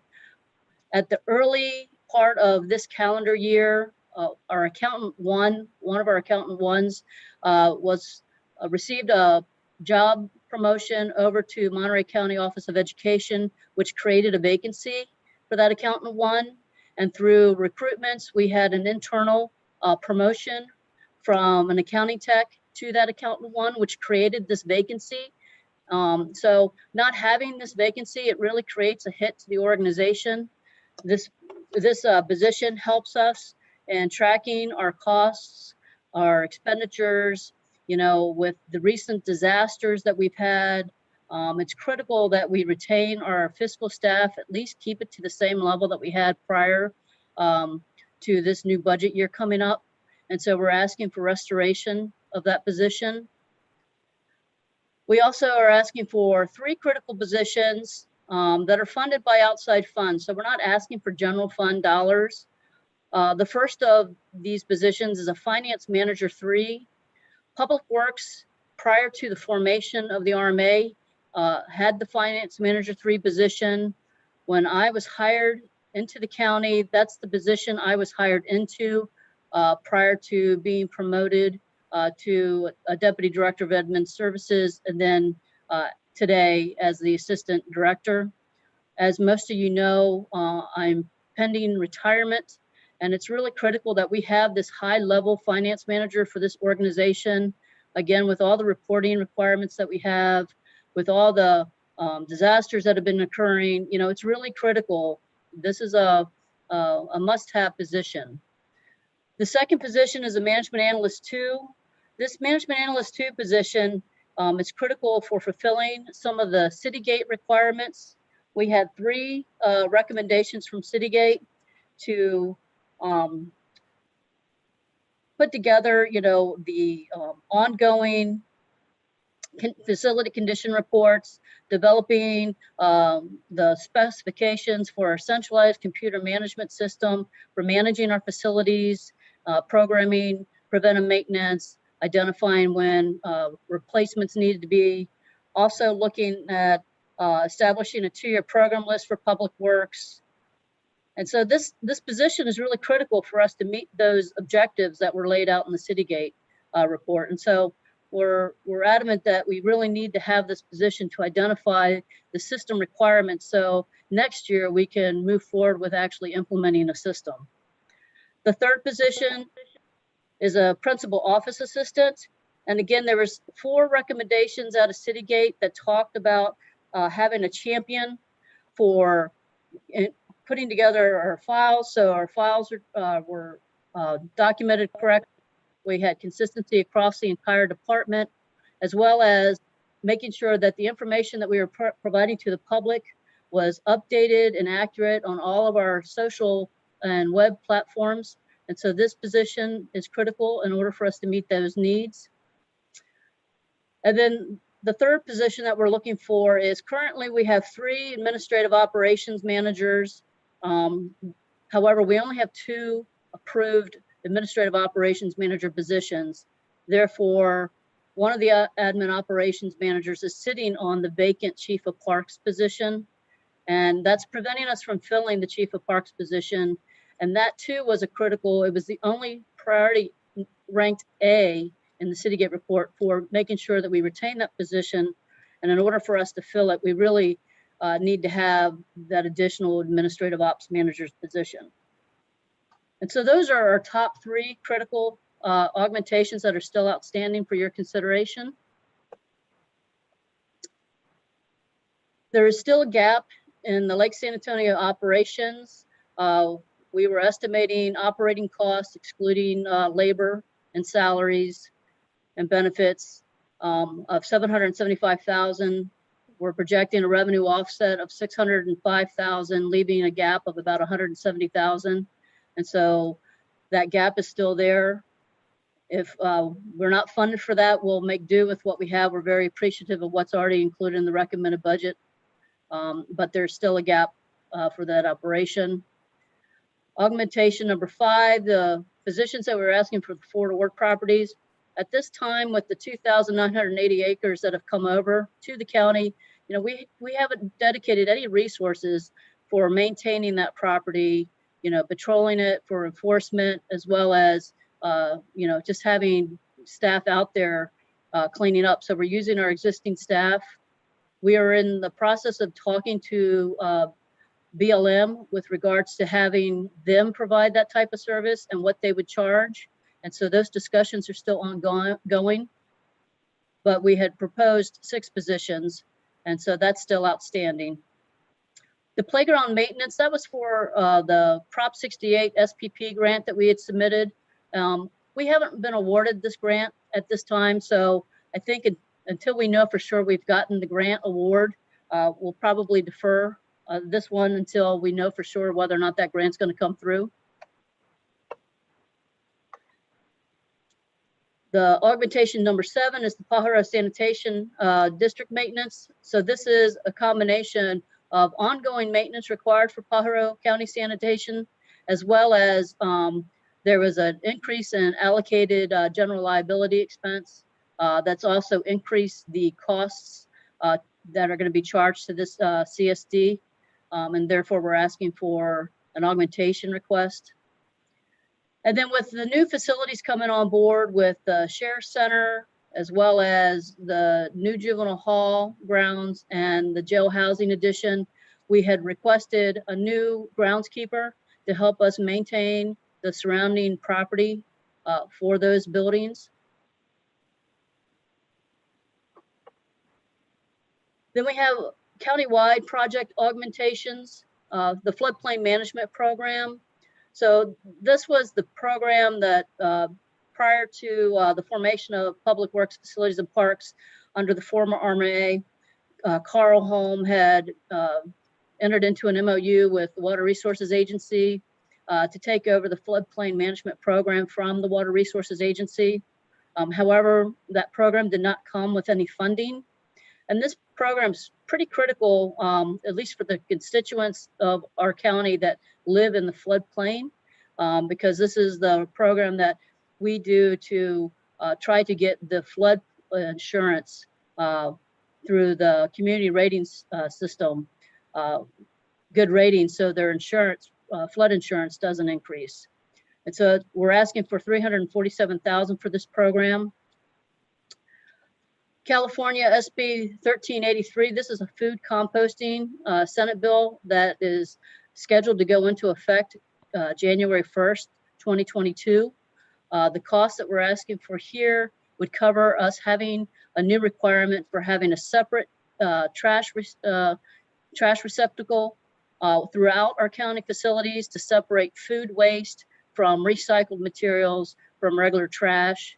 And so it's a unfunded mandate, if you will, if this bill goes and gets implemented on time. COVID maintenance and supplies, $250,000. Again, this is just ongoing COVID. And as we've heard in the earlier presentation, you know, with us entering into the yellow tier and with the vaccines, you know, the expenditures for the COVID may not be as high, and there's still opportunity potentially for reimbursement from other sources. And then the fourth one was the Laguna Seca Solid Waste Project, where the cost was estimated at almost $1.5 million. And right now, the proposed offset would be ARPA funds. So right at this point, we wouldn't be asking for any contingencies or cannabis funds for that. It would be part of the ARPA discussions for those projects. And that ends my presentation. Thank you, Sean, and thank you for all of the work that you've done this year to put together a budget for a brand new department. I know it's been challenging, to say the least. Colleagues, any input, thoughts, requests for this budget? Supervisor Lopez. Yeah, you know, looking at all the different moving pieces, you know, for me, obviously, the lake operations are critical.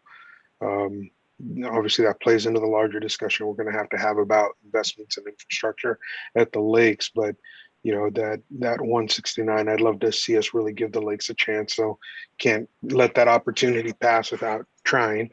In terms of the other positions that are on here, really that FM3 is important, I think, considering the department's real focus that we're going to have to give it in the coming year with infrastructure money inevitably coming down somewhere from either the feds or the state or both.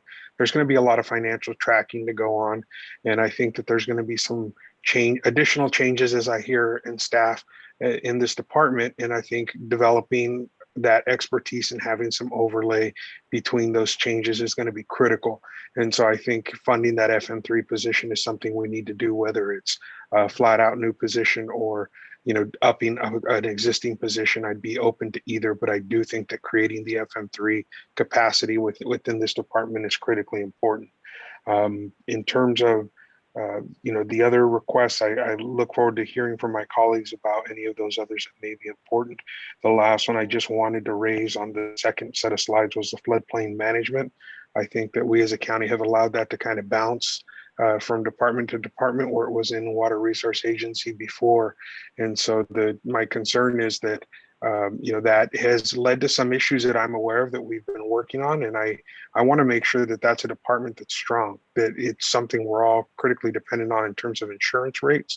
And, it's something that while it's not sexy and not something that folks are going to talk about often, it is really impacting rates for Monterey County residents long-term. And so I would ask for consideration from the rest of the board on that. Thank you. Supervisor Phillips? Yeah, I agree with Supervisor Lopez on the Finance Manager 3. And when I was talking to Dwayne Woods, his suggestion was maybe we convert a 2 and upgrade it to a 3. But I agree. I think the Finance Manager 3 is important there. I can't say I can support many of the other requests just because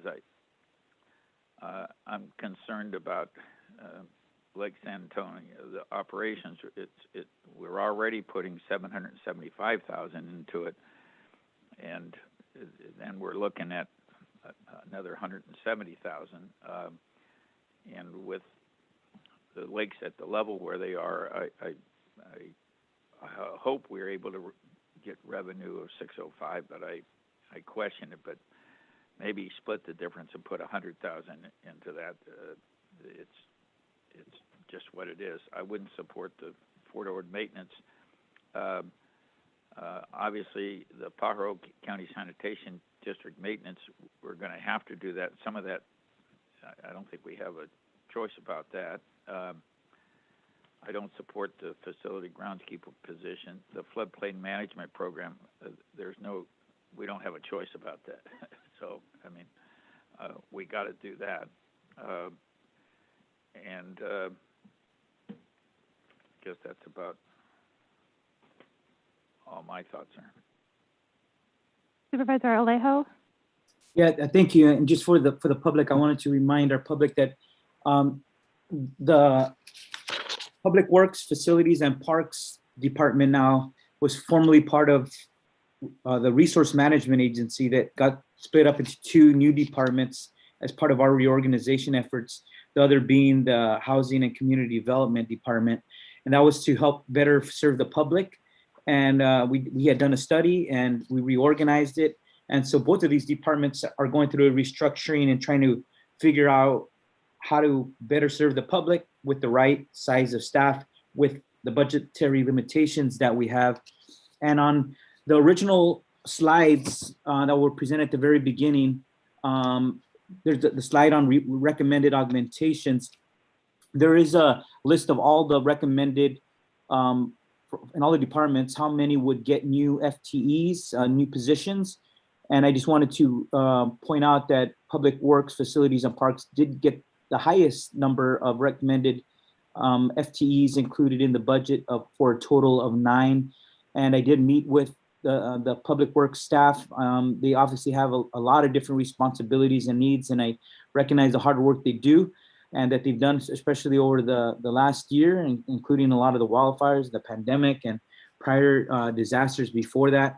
But I do want to just point out that I think the budget, it reflects positively. I think our budgetary staff made sure to try to address their needs. They're asking for quite a long list here of additional ones, but I had asked in the budget committee for them to list them in priority, like what are the most urgent items that are needed.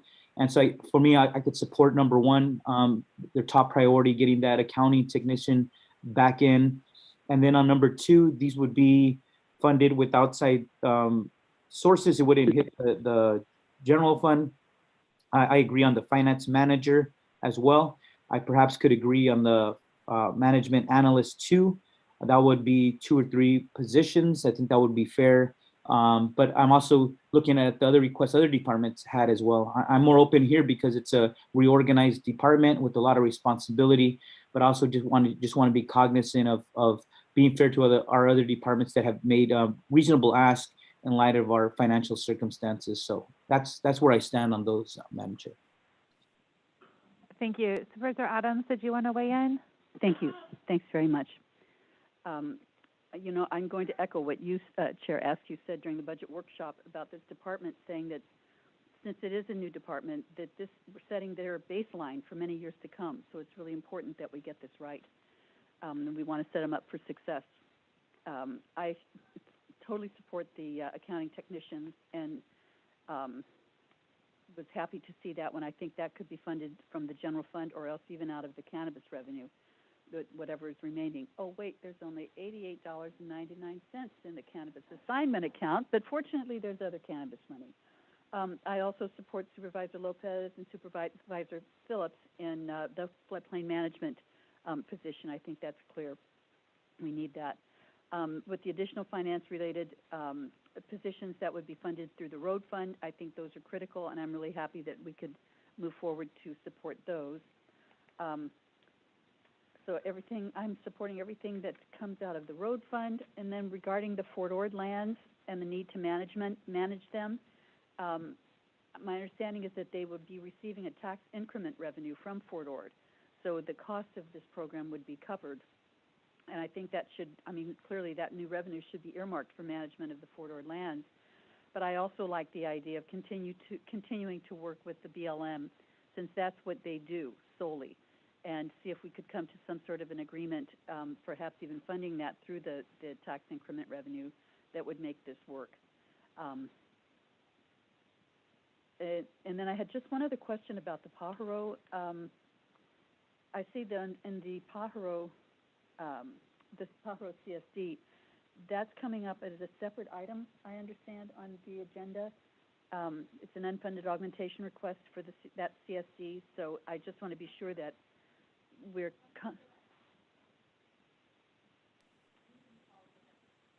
okay. Then I would I just think that we should listen to staff, what they have to say, before we just blindly vote on it.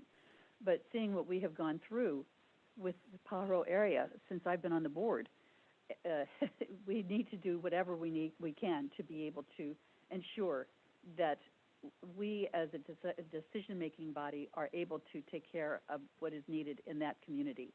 And I feel strongly that way about all of the CSAs and the CSDs as well. I think when it comes to funding those, we need to find funding mechanisms to make sure that all of those are funded. It's dealing with underserved communities that cannot bear the brunt of a huge increase. So I feel strongly that we would be supportive of that. And I think that could all be ARPA funded, quite frankly. And then finally, I just want to say thank you to Sean. You've been such a stalwart person in the work that you've done for us. And I know it's kind of tough when we're all separated like this, but you've taught me so many things, and I really appreciate that. And we're going to miss you very much. And again, you've just shown your absolute competence by the budget that you've put together, and I really just personally wanted to thank you for that. Thank you, Supervisor. Madam Chair, we're not addressing the ARPA funding for all the parks and everything now. That's going to be a separate discussion. Well, so we don't actually have the separate ARPA issues highlighted as a line item in our agenda. So we could address them as we go now, or we could address them at the end as well, and circle back and cover anything that we missed. So if you have ARPA specific issues that are related to Public Works, Parks and Facilities, now would be a great time to weigh in on that also.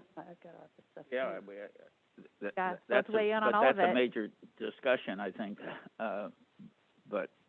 Perfect. Let me add my comments on this, and then we can maybe just circle back around and add any additional ARPA related items that are within this department.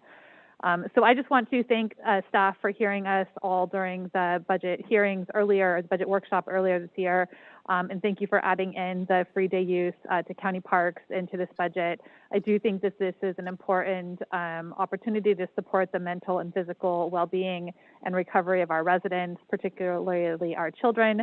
I do hope that the community will take advantage of this and utilize our parks. It's not on the augmentation request specifically, but it was on a previous slide. The old public defenders building that's across the street on Alisal was apparently not included for demolition in anyone's budget. The cost of that is about $207,000. And I know that there are many of our downtown business partners who would like for us not to leave that blight behind, as well as make those parking spaces make that parking lot again available for parking. So I'm asking that be included as a priority for funding. I'm comfortable restoring the accounting tech position. I think it was just vacant due to internal timing and promotion opportunities. The 3 positions that are funded with outside dollars and don't have a general fund impact, I'm comfortable restoring. Creation of the administrative operations manager would allow us to once again fill a chief of parks position. If that's something that Supervisor Lopez and Adams, who have significant parks in your district, feel strongly about, I'm willing to support it. I'm also comfortable not funding the Fort maintenance request. However, I am hopeful that over the coming year, we'll be able to have some more conversations with Public Works and Parks around what we do with the county-owned Fort Ord property, and possibly bring back a more thoughtful, coordinated plan for a request to that point, but we don't have that now. In terms of the ARPA request, it sounded like the CIC recommended the $4.1 million for the CSA-CSD water and sewer infrastructure projects in communities that have significant needs. I would generally ask that our CSA and CSDs self-fund those needs, but in this case, I am comfortable using this one-time money to backfill those $4.1 million in CSA, CSD water sewer infrastructure projects. I would also support the CIC recommendation to use an additional $2.5 million, $2.9 million to do critical water and sewer infrastructure projects in our day use parks. And finally, the floodplain management program does appear to be something that we need to fund, so I can support funding the floodplain management program. And then finally, in terms of Laguna Seca, I would definitely Laguna Seca is it's an enterprise fund, and I think that the request to use ARPA funds to do infrastructure projects there, I would much prefer to see those projects funded with Laguna Seca enterprise dollars. If they needed to borrow money to get something up and running, but then pay us back, those are all things I'd be open to. But those are my thoughts on Public Works, Facilities, and Parks. But we'll circle back around so that any of the additional ARPA requests can be added as we have this discussion. So Supervisor Phillips. Well, first of all, just as Laguna Seca, we have about $40 million of deferred maintenance there. And when you say an enterprise fund, when you turn over a piece of property, when it needs revision of the campgrounds, it needs a new track, it needs a water system, all those things. And you say, well, you're an enterprise fund, so we're not going to put any money into it. We're putting money into Lake Nacimiento that we put a lot of money in. That's an enterprise fund. So I respectfully disagree with that. I think it's an enterprise fund, and so you're on your own, even though we turned over a piece of property to you that hadn't been maintained by us or Scramp for a lot of years. When we look at the infrastructure, that I don't know where they came up with this, but and I realized they were trying to find stuff in sewer and water that we could use ARPA funds for. But having said that, when we talk about the lakes, and we're talking about a total of $12 million, and you're talking about $7 million of that going into one lake down there, as I told the other ones, and I think those of us on the committee were there, that maybe some money going into the lakes for, and if you looked at, say, you take $1.5 million or $2 million of that and say use it for those things that are going to be used and going to benefit the community using them. But we put this $7 million into those lakes, and then there's the additional infrastructure improvements that would have to be made to make those viable. And to me, I don't think it's right or fair to have that much going in, especially when we're asking to come up with another $170,000 on top of that for what we're going to lose down there. So I would leave $1 million or $1.5 million to $2 million there for what they can figure out what would be most beneficial to the users of it. I would use some of that money and pull it away for economic opportunity that I think we've made a commitment to the community that we would use a lot more money towards economic revitalization.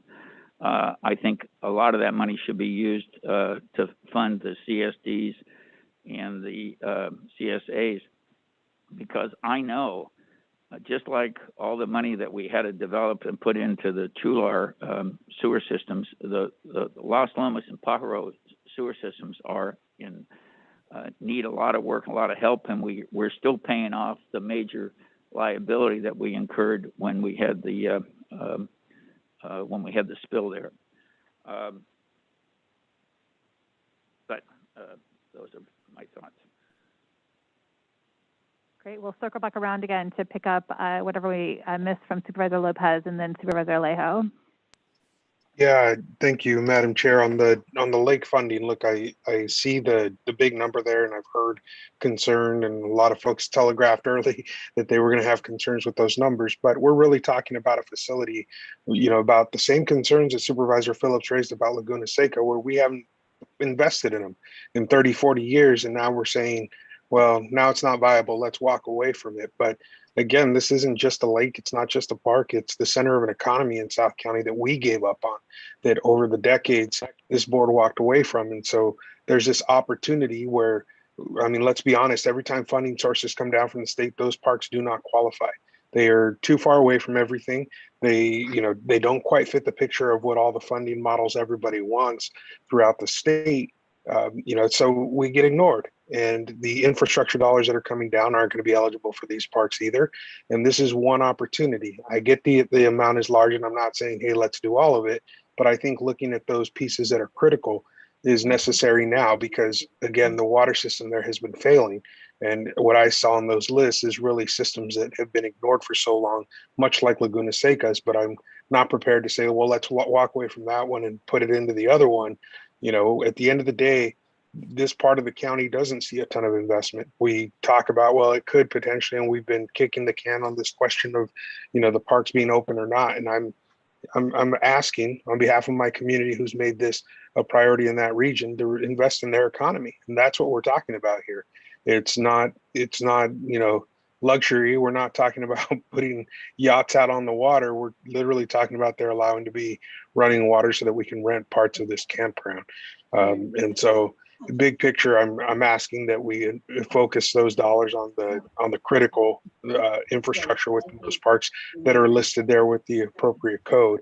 And again, same arguments about enterprise or not, but I think just walking away from it at this time isn't something that I can support, and I'm pretty firm in that position. Thank you, Madam Chair.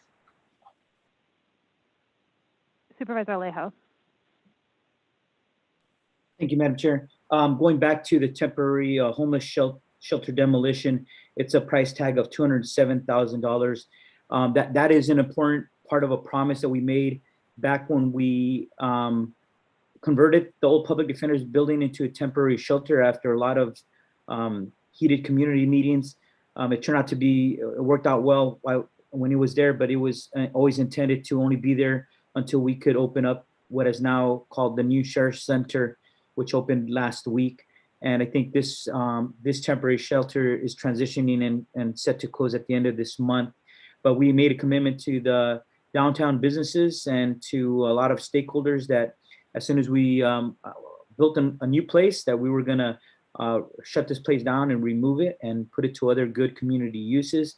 And I think it's imperative that we keep that promise that was made several years ago. So and I also wanted just to mention on the water project for Laguna, I'm supportive of that. That's something I think that we've been talking about doing, and we keep saying it's needed. I think it has to do with our water quality out at Laguna. And when we're serving, it's a big attraction, an important thing that we certainly have to have a sustainable, adequate, and clean water system to provide for the events that are taking place there. So I think it's long overdue, and that this seems to be one of those that is tied with economic recovery, as we're going to try to bring and have events come back to Laguna to attract tourism back to our region. So I see it in that perspective. But going back to the lakes now, because this is something that we also, Supervisor Askew and I talked about in our budget committee, and about the amounts of ARPA infrastructure funding that are going to, millions going towards our parks, and rightly so. But and I hear what my colleague Supervisor Lopez is saying. I think it's important. A lot of the backlog in maintenance is overdue. I know, and I've been very supportive. I think we just a few months ago we supported $3 million, I believe, from cannabis to pay for the parks. So we made some significant investments in the past, but at Lake San Antonio, South Shore, and North Shore, it's a total of $7.256 million. That, in light of all the requests that we're getting from other communities, other businesses, we need to pull from somewhere, right? We can't just pay for it all.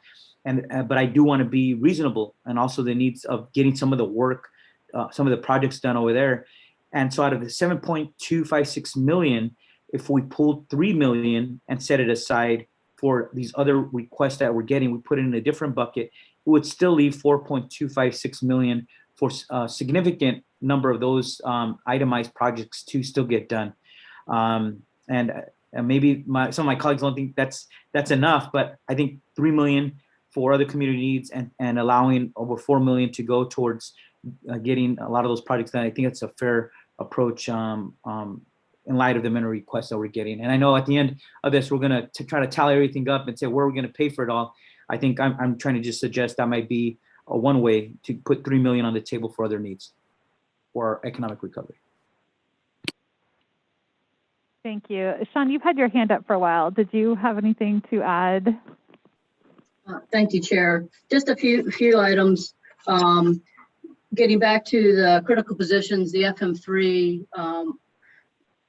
I would not support the recommendation that Mr. Woods had made with reallocating another finance position into the FM3. I believe it's critical for this organization to have the hierarchy of an FM3 and the FM2 and an FM1. That's lets the finance manager to focus on the day-to-day accounting transactions, supervising staff for that, and then leaves the FM3 to focus on the higher priority fiscal needs of the organization. And so I just wanted to provide that input from my perspective. as well as we were talking about the Pajaro County Sanitation, the 394,000. There was a discussion that maybe that would qualify under the ARPA. I do not believe what's being presented here would qualify under ARPA. It's not necessarily a water and sewer cost. The preponderance of that cost of the 394, 200,000 of it has to do with the general liability allocation. And to my knowledge, I don't believe that would qualify under ARPA funds. Okay, thank you. So I'm just going to circle back through and see Mary, Supervisor Adams has her hand raised. So it looks like we do have support for the restoring the vacant accounting tech position. I am seeing support for the 3 additional positions that don't add general fund costs. We don't have clarity on a number of additional items. I can get behind the Pajaro County Sanitation District with Phillips and Adams, so that gets us to 3 there. The Floodplain Management looks like it has support with 4 voices. Laguna Seca Solid Waste has 2 voices of support, and there are 3 voices of support to fund the ARPA request for the CSDs and CSAs. There's only 2 voices for the blight removal of the old public defender building, so we need clarity on that. And then finishing up exactly what we're going to do with the Lake San Antonio request. So Supervisor Adams. I'm supportive of the removing the public defender. I mean, that was one of the commitments that we made when we. Perfect. All right, we're just listening for those 3 voices. Okay, Supervisor Is that Adams. 3 then for that? Okay, you went so quickly that with all of the things, I'm not sure now where do we need a vote here. But I'm happy that with all of the decisions that have been made to this point. I do want to talk a little bit more about the parks. Listening to Supervisor Lopez, he was referring to the parks, and if we were to invest, I would choose that we invest solely in Lake San Antonio. We've had a lot of discussions at the Park Commission about this, that if we wanted to really see if we could make a difference, that we would have a big infusion of funding to be able to really have a plan that totally addresses everything that we have and know and need at that park, and that we would be able to really spend like a 5-year plan to really bring it back to what it could be. And it would be something that would include the option of when there's water and when there isn't water, because that, from where we stand right now, it's pretty apparent that we're going to be in a really difficult position as far as water goes. So I'm supportive of putting funding, significant funding, into Lake San Antonio. I also am supportive of putting funding into Laguna Seca. As we talk about that, you can't, someone said, and I think it's very true, that the county is not a good landlord. And unfortunately, I think that's borne out in a number of different places with our not, keeping things up. I don't like the thought of our being slumlords, but there's a part of me that thinks that we've done that both at Laguna Seca and Lake San Antonio. So I would like to see funding to both of those projects. But with Laguna Seca, going back to what Supervisor Phillips said, we can't expect this to be an enterprise fund when it's, when it's broken, and it needs so much attention. So I really am supportive of putting funding there. I think those were my oh yes, and of course the CSDs and the county service area, the sewer projects, Pajaro, but the others as well that were listed on the, I think it was places like Los Lomos, San Gerardo, and Chular. So I think there are a few more that were needed. And then again, I also support the funding for the water and sewer system needs of the day use parks as well. Yeah, and I think that those were it from me. Yes, thank you. Okay, so just doing a quick wrap up here, it looks like we only have 2 voices suggesting support for the day use parks, the water sewer infrastructure, 2.9 million ARPA. Was there not interest in? No, I'm supporting the day use parks. Okay, yeah. Perfect. So we'll add one more there. But and my thought was to take the money that we need for the CSDs in the one place we could take that from, which is about 4.2, is from the 7.2 that we have there, which would leave them 3 million or so in down there was, I thought. So you're suggesting like 2 to 3 million for Lake San Antonio. Okay, and Supervisor Alejo had mentioned 4.25 million for Lake San Antonio. Supervisor Lopez, what was the critical, you mentioned there were some critical dollar amounts. What was the actual dollar amount that gets to the critical? I don't have the total there, but I think it's close to the 4, so I'd be supportive of that, of Supervisor Alejo's position on that, with the 3 being rolled back out. Yeah. Okay. Does that, so that's 3 voices. And we're talking solely Lake San Antonio? Lake San Antonio. And I would support 4.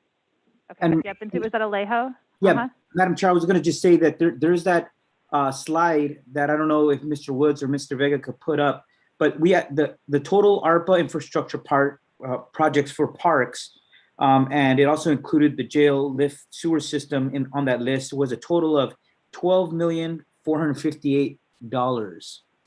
And I think it's another one. It was in the original presentation. There you go. Yeah. And that would allow the public and all of us to be able to see where we're putting money into almost all parks infrastructure outside of the sewer system, where we're seeing, if you look at the top 2, the South Shore and the North Shore, that's the 7.256 million I was talking about. And that's where if we remove 3 million for other needs, we'd still leave Supervisor Lopez with a significant amount to get a lot of work done in those two areas. All right, I think I'm here. Sean, do you have any other need to clarify on any one of these points? So I do think I've got pretty much 4 to 3 on most of the issues, one way or the other, and we do have more to move through, unless there's something to clarify here. If I could, Madam Chair, I just wanted to go ahead and clarify that I do support the removal of the old building as well as day use. I know we were just trying to get to 3, but want to make sure there's solid support there. Fabulous. Thank you so much, Supervisor Lopez. Okay, Mary, you have your hand raised still? Nope. Okay, Supervisor, we'll go Dwayne Woods.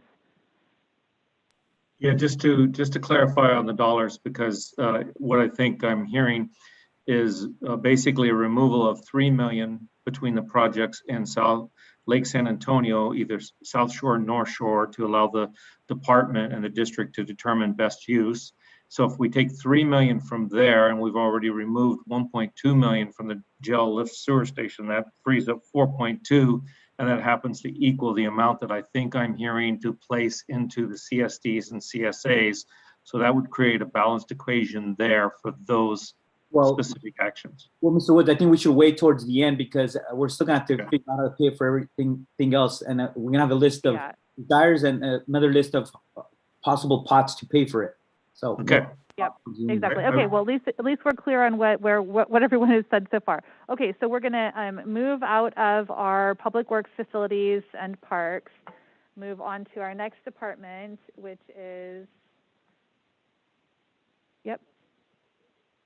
oh, what time is it? Should we do, okay, IT needs a quick 5-minute break. So let's do a quick 5-minute break, and then we will continue with Health Department, which is 6E on our agenda. So we'll reconvene at 3:15. Thank you.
All right, it's hard to wrangle the cats back into the room again, but I think we've got everyone.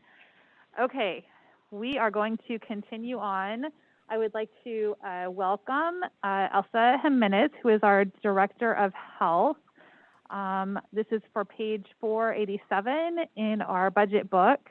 Elsa, thank you for joining us, and thank you and your entire team for everything that you've done to keep Monterey County healthy and functioning this year.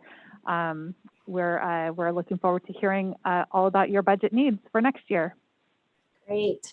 Well, good afternoon. Buenas tardes, Chair Askew, members of the board, and members of the public. I will be presenting the Health Department's fiscal year 21-22 recommended budget. So, and thank you, Chair Askew, for the accolades to our Health Department staff. That has been key in our county's COVID response efforts, but we couldn't have done it without the support of other county departments, other businesses, stakeholders, and more importantly, the public. You know, the county health department strives to enhance, promote, and protect the health of our residents, the environment, in partnership with the community and stakeholders. I want to thank you, the board, for your foresight in supporting public health as part of the fiscal year 2018-19 budget process, when we were faced with the 40% reduction in service levels due to impacts from AB 85 and redirection of health realignment to cover expanded Medi-Cal coverage as part of the Affordable Care Act. Without your support then, our county would have been more challenged in responding to the pandemic.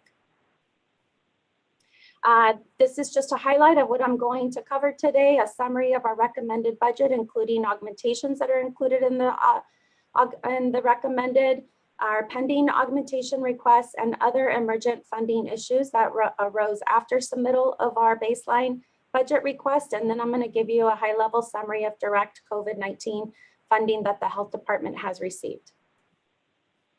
The Health Department's budget, recommended budget, is a 6% increase from fiscal year 2021 adopted budget, with an overall decline of about 5.4% or $900,000 in funding from the general and cannabis funds. The recommended budget includes 7 new positions that are funded with department revenues and continuation of the stipend pilot to support residents needing to isolate due to COVID. Subsequent to completion of the recommended budget, we were informed that the stipend pilot is not an eligible expense under the Health Department's ELC grants. And if the board directs continuation of the stipend pilot, ARPA funds may be prioritized for this activity. Over 350 individuals have received the financial support needed to be able to safely isolate to help reduce the transmission of COVID-19 in our county. Your ongoing commitment to fund mobile spay and neuter clinics will ensure residents in the unincorporated areas have access to affordable and convenient services to help reduce the number of unwanted cats and dogs. The recommended budget further advances the county's cannabis program efforts in the areas of environmental health inspections, education, and policy initiatives to reduce access by minors. Thank you for your continued investment in early childhood with the inclusion of $330,000 in the recommended budget, which supports COVID-19 recovery and response coordination efforts for our families and children and implementation of the school readiness assessment. Additionally, the recommended budget includes funding for 2 temporary personnel to enforce the county's face covering ordinance, which will remain in effect until termination of the state health officer order, the executive order of the governor, or modification of face covering guidance issued by the California Department of Public Health. To date, our environmental health enforcement team has conducted over 1,500 visits and is currently following 100 businesses that are on our watch list. And these are 100 businesses that are unregulated by environmental health for the purposes of issuing permits, but are for the purposes of the face covering ordinance compliance. Last month, your board approved implementation of a grants program to provide economic relief to county restaurants, personal care or body art services, and public swimming pools impacted by closures or reduced service levels due to the pandemic.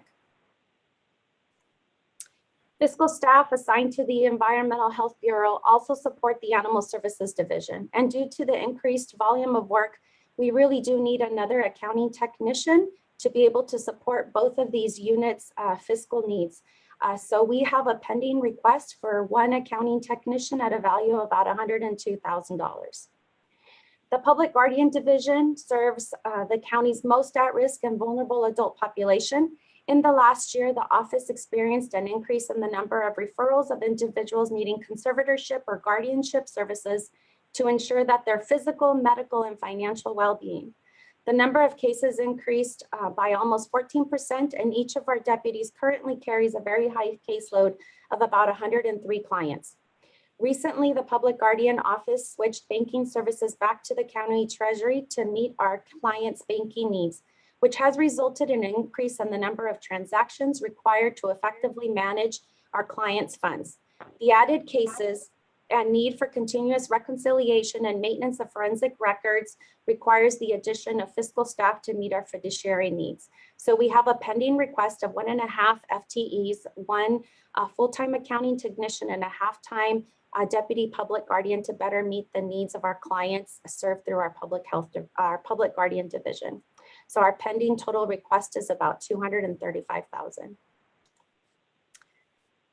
As I previously mentioned, there are other emergent issues that became known after submittal of our baseline departmental budget request. Currently, we operate a software called Envision Connect in our Environmental Health Bureau, which is no longer going to be supported. And so imminent in the next coming fiscal year, we have to shift from our current software and move to the Excella software platform. This is anticipated to be about $350,000 for implementation and $83,000 for the licensing. So a total ask for fiscal year 22 of about $430,000. Secondly, we have the need to completely replace our air conditioning and exhaust fan system in our public health laboratory, which is about $180,000. And then lastly, our health department quarters are in need of finishing up the replacement of our HVAC system at a value of about $250,000. And then lastly, the health department building has had significant water damage in the last 2 winters. To date, we've spent about $140,000 in addressing the cleanup of water intrusion, and a study is underway to determine the extent of the repairs needed, which are currently estimated to be about $1.2 and $1.8 million. And as I mentioned, these items are not included in our augmentation requests nor in the recommended budget, but they are imminent needs of the department in order to be able to continue to operate our environmental health requirements, and secondly, to address some infrastructure and improvements that are needed in our health department admin building. In February, your board approved funding for continued COVID-19 response efforts for the last 6 months of the current fiscal year. Most of these expenses, I'm pleased to say, will be covered by relief funds provided directly to the health department, with the exception of the stipend pilot, which your board approved at a value of $350,000, and enforcement of the county's face covering ordinance, which is estimated to be about $98,000 through the end of the current fiscal year. You already have been apprised of the enhanced, the Epidemiology and Laboratory Capacity Grant, or the ELC grant. We are in receipt of 2 of those at a value of about $25 million. And then more recently, we also received some investment dollars for our community health centers at a value of about $7.4 million. On June 15th, your board will consider accepting the California Government Operation Agency's $350,000 one-time funding to facilitate fair and equitable distribution, allocation, and administration of the COVID-19 vaccine to those populations that have been most impacted by the COVID-19 in the county. And so I would like to thank the health department executive and fiscal team members for working together to present a sound budget request for fiscal year 21-22. And I would like to thank you for your time, and I'm available to answer any questions. This last slide is a recap of pending augmentation requests and emergent issues that are needed by the health department. Thank you, Director Jimenez, very much for the request. And maybe you could keep that slide up just for conversation. Let me take it over to Supervisor Phillips. Are you waving at me? Always. What about the pathway to recovery for children? The Bright Beginnings, is that something we're funding or looking to fund?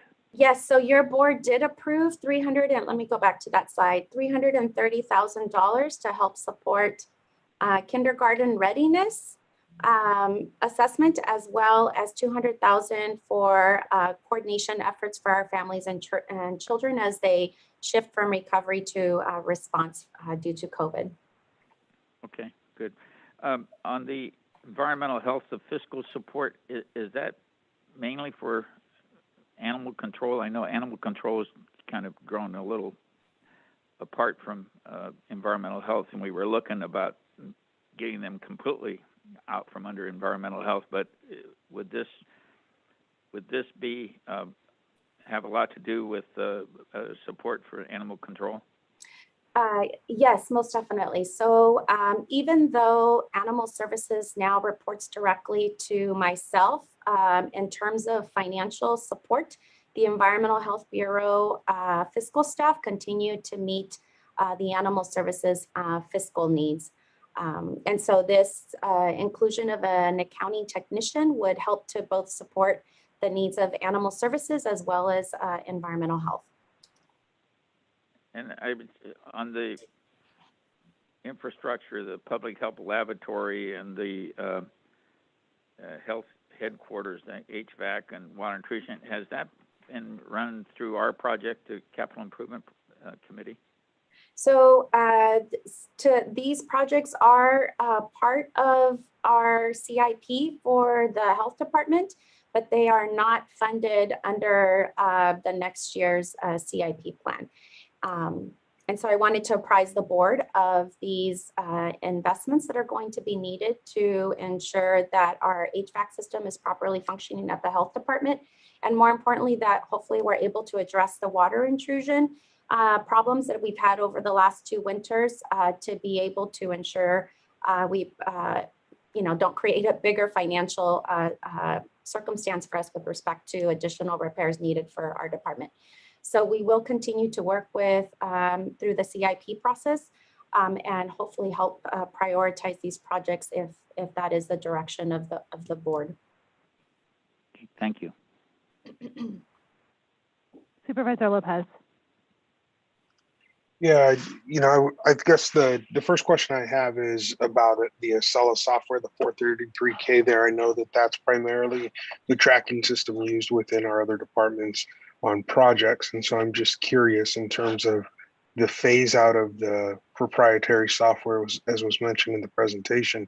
Is there any way around this? I mean, I think your department needs this, right, Elsa, in terms of staying on top of projects as they come through for the permitting and the check off of different reviews? Yes, the proprietary software is for really running our Environmental Health Bureau's permitting process, complaint process. It really is the software. It's complete replacement of Envision Connect, which is the software we use now to be able to meet our mandated functions, and we need to shift to Acela software in the coming fiscal year. Okay, and then to Supervisor Phillips's question about the early childhood investments, I think that question was more pointed at the proposal coming forward at the $1.5 million level, and so I want to see with the chair, is this the appropriate time to have that conversation, or do you see that coming in further down the road? Nope, I think this would be the perfect time. Okay. Then, I want to be clear that the $300,000 kindergarten readiness program that was brought to us before was something that we supported, but that 1.5 that we've heard different folks come forward and support is really to focus on making sure that early childhood education and care is there for our communities, making sure that we're supporting that workforce that's doing that work and helping folks get back to work, as we know that that's one of those critical pieces that's missing for folks in terms of rejoining our workforce. And so that is something that I'm supportive of.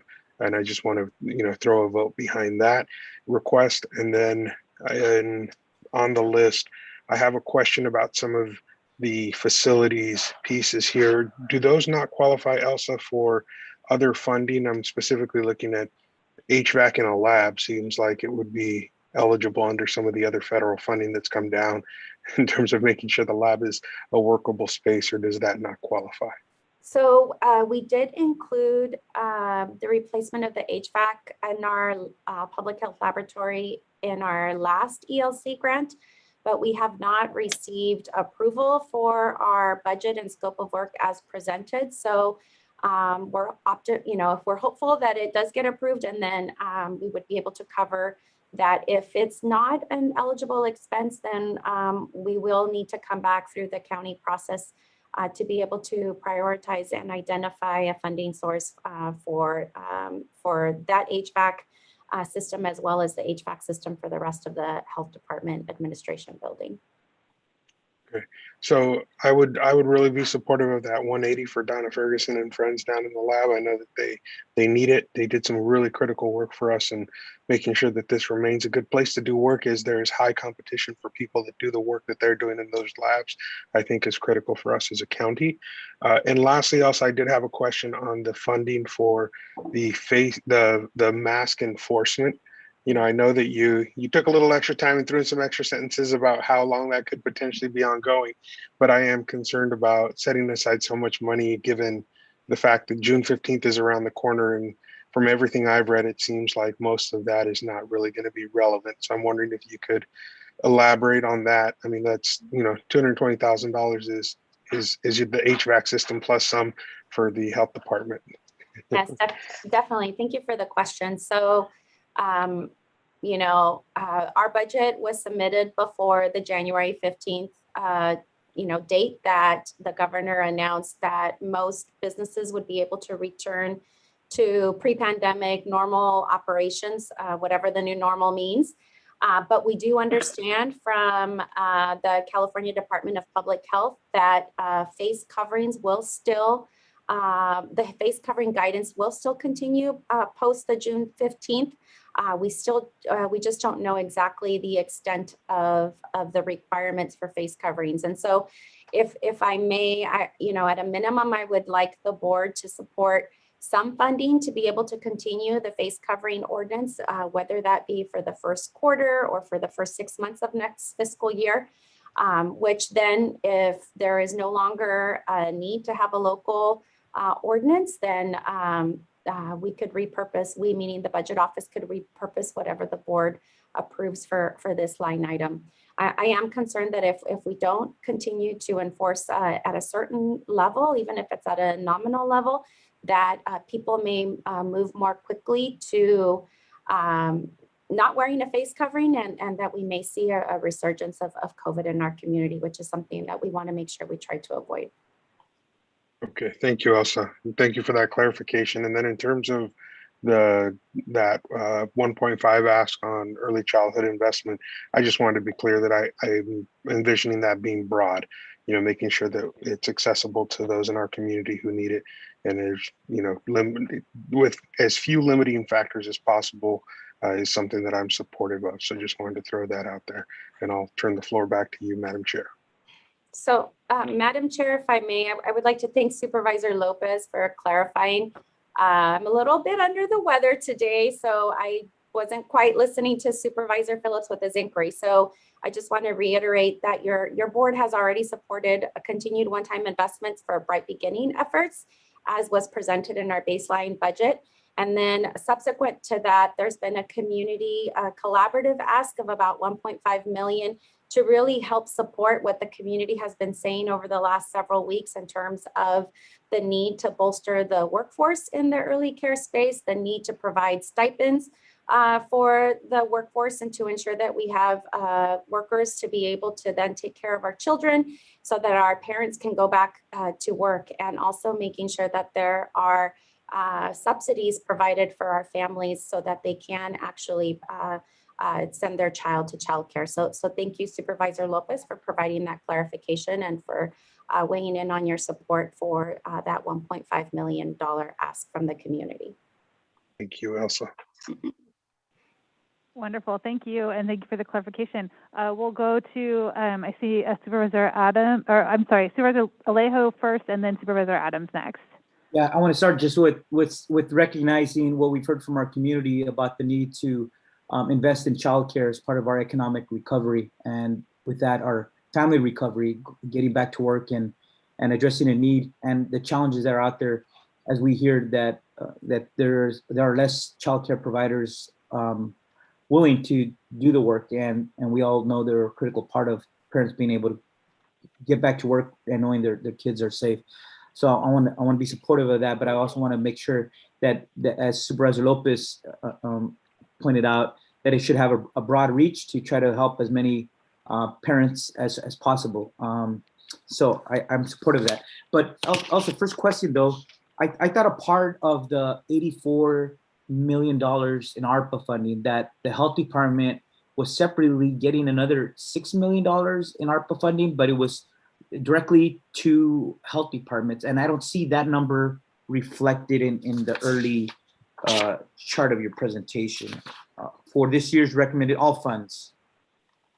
So I think I'm gonna have to defer that to the budget office. You know, this slide covers the COVID relief funds that are coming directly to the health department. And many of our asks presented in February will be covered under one of these three funding opportunities that have been made available to us. And I believe that the budget office may have also included the ARPA funds to help cover some of those expenses. We still don't have approval on the $20.5 million of the ELC grant, or the 7.4 community health center investment, or the 350,000 through the government operations. But many of the requests that we presented to you in February have been included in our budget asks.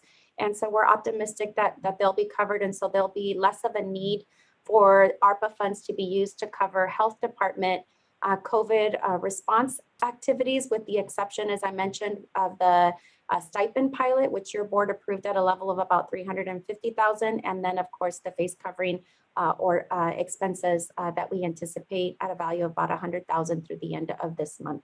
So just to be clear though, you're seeing there's these three other pots of over 20 million, the ELC or ELH, and then the other 20.4 million and 350. So are you saying that there's another almost $41 million that are not taken into account in your budget, or if you could clarify? So the 5.4 million, hopefully you can see my cursor. The first ELC grant, that's elements of this are incorporated in our requested budget through June of 22. This money was made known to us prior to, and so the expenses were recorded in there, and so are the additional revenues that we think we will be expending in the coming year. This one is not included because we just learned of it about a couple weeks ago, but I don't think there's a need to change our budget appropriations or revenues at this time for receipt of this money. And then we'll have to see with respect to these expenses, there might be a need for us to come back to modify our budget, because we just submitted last week our budget proposal and scope of work for the $7.4 million, and many of those expenses and revenues are not included in our recommended budget at this time. Again, these monies were received post submittal of our departmental budget request, and so we may need to have a modification in the coming year to increase appropriations. Got it. Thank you. And if Mr. Woods could clarify, maybe I heard that wrong a while back in late April, that on top of the $84 million from the American Rescue Plan, I thought the health department was getting an additional $6 million, if I remember correctly, or maybe I misunderstood that. Honest, Supervisors Dwayne Woods, the County Administrative Office. There's been so much money flowing in so many different ways. I really would have to research the question. I do know that the health department has gotten funding, and recently they were going to use ARPA funds, and I think the report's coming on next Tuesday, where in fact they had funding that could come into play. And so what we've been doing with the health department is every time that money walks in the door on any program, we make sure that they use those dollars first before the ARPA, because they have more flexibility. So as these programs unwind or come to the local level, you'll see us do that, but I just can't with all certainty, discern which programs are even out there now, because they're coming left and right. Okay, I got it. And then going back to the 2 temporary staff for the mask enforcement, I also agree with Supervisor Lopez, and I brought this up during the budget committee meeting last week as well, that in light of the June 15th date, that I don't believe that 220 is going to be merited. We're going to set aside funds that we could be appropriating among the many asks being made today for this, when we know and it's not really going to be utilized. But I hear what Director Jimenez is asking for, to at least perhaps fund a quarter, which would be 55,000. That would get us at least through a quarter of that requested year of service. So I'm open to that 55,000 for sure. And then on the HVAC systems, for Mr. Woods or Mr. Vega, normally, like during the year, if an HVAC system goes out, we have different pots of funding that we set up for these when these systems go out at any one of our facilities. I know one of our pots of funding is the Building Improvement and Replacement Fund, the 478. Could these kind of HVAC programs be funded with funding that is appropriate or set aside for HVAC systems going out throughout the year? Supervisor Dwayne Woods again. Indeed, that's the use or the reason, the creation of the building use fund 478. Right now, we'd have to look at the balance of that, because as you all know, we're using the substantial amount of those funds to build a new health clinic in Salinas there. And so we would have to really look at the cash flow of that. But I would say that that's where we want to go for any repairs to our buildings, whether it's HVAC or even the water intrusion, if there's no other source from an outside entity, such as the state. Got it. Thank you for that. So something for us to look at, what's available that we might be able to pay for some of these efforts, as it's substantial. It's about it could be up to $2 million, more or less. But I get the software. I get Miss Jimenez needing that to just do her basic function. So I'm good with that one. Thank you. Thank you, Supervisor Adams. Thank you, Madam Chair. And thank you also so much for all of the work that you guys did throughout the pandemic, and always. You guys really stood up with professionalism and courage, and I'm just so thankful that we have you on board. I support something that a couple of my colleagues had brought forward about perhaps we do not need a whole 220 augmentation for the mask ordinance. And what I'm suggesting is that perhaps instead we could use a good portion of that funding for the public guardian, accounting technician, and then the deputy, part-time deputy public guardian. If we could flip those, and then you would have enough left to certainly get you through the first quarter to see how the need goes. I mean, let's hope that we don't have any need at all for a mask ordinance, but it's hard to say how things are going to be going. And then finally, I just want to give my complete support to the Bright Beginnings initiative. I really, everything that you hear on the news, everything that you see, things that you know in real life, that people are not able to go back to work because their children, they cannot get child care for their children. And I think it's just, again, one of the most important things that we can do. I so believe in starting off well, we'll end up producing excellent employees, excellent citizens in every regard. So I'm very supportive of really focusing in on that early part of childhood, and I think that initiative is really an important one. So please put me down as one of the 3 necessary votes for that. I have a feeling we may end up having 5, which would be wonderful. So that's it for my thoughts right now. Great, thank you, Supervisor Adams. Let's see here. I'm going to chime in, and then we'll circle back around to everyone else again. I want to just celebrate a few of the items that were highlighted in the budget book. The fact that the health department, during the year of a pandemic, exceeded the goal of assuring that 65% of behavioral health clients seeking services were seen by a clinician within 10 days of making a request to be seen, and that we hit that goal with 87% of those clients. I think that's a really big deal, especially given all of the challenges that we've experienced this year. So I want to say thank you to all of our behavioral health staff who worked so hard to make that happen. I also want to just acknowledge that the trauma experienced by our community at large, and this is pulling directly from the budget book as well, is expected to increase the demand for behavioral health and substance use disorder services significantly. I know we all have personal stories of what our own families have experienced this year and what those families of those who we love have experienced challenges. And so our behavioral health clinicians who are already challenged to meet current demands due to shortages of staff, I'm worried that we may need to understand more about what resources are needed to meet any increased demand. So I would encourage and ask Elsa and the health department to continue keeping us posted about how we're doing in terms of ensuring that we have the providers available to meet the current needs of our community. We also, the budget book talks quite a bit about the high turnover rates of our healthcare providers in our clinic system. And I would like to ask the health department to return to us and let us know exactly what's needed in order to stabilize the workforce. Not in the budget, but I do need to just go on record as stating that there is a fairly significant need for a new health clinic in Marina. The Marina Health Center is currently insufficient to meet the needs of the community, and we will be needing to have some funding and partnerships to look at options for building a new clinic in the coming years. So while not a request currently, I do expect that that will be something that comes back for this board at some point in the future. I'm absolutely supportive of the early childhood education childcare funding request that's been made. I'm thrilled that it's supported not just by the Bright Beginnings and Early Childhood partners, but the business community has also lined up and expressed their support. I think that we've had a need to continue investing in our childcare infrastructure long before COVID hit. But what we're seeing right now is an urgent need to rebuild childcare systems that meet the needs of our community.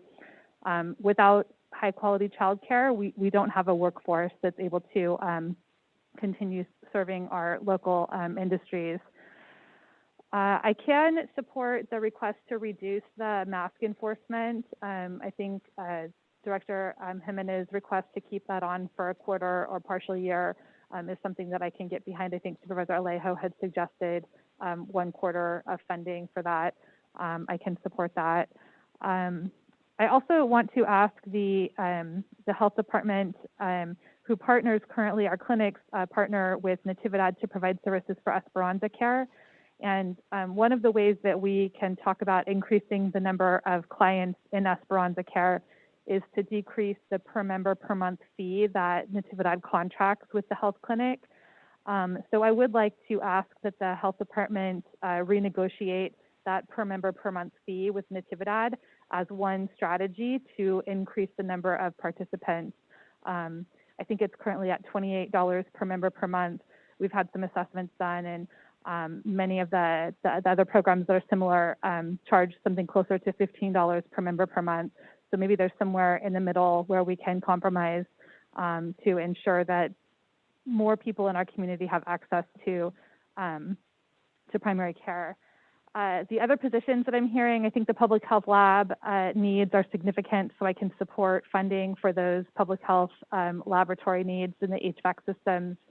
The Excella program, unless you tell me that there's some other option around that, it seems like we don't really have a choice there. And the pilot stipend program, everything I heard about it, sounds like it was a very successful program. I'm not sure if we'll end up needing the full $350,000, but it is something that I think is a tool that we should keep in the health department as we navigate through this hopefully navigate through the end of COVID. So those are my health department thoughts. I'll circle back over to Supervisor Adams, then Supervisor Lopez, then Supervisor Alejo, and we'll wrap it up.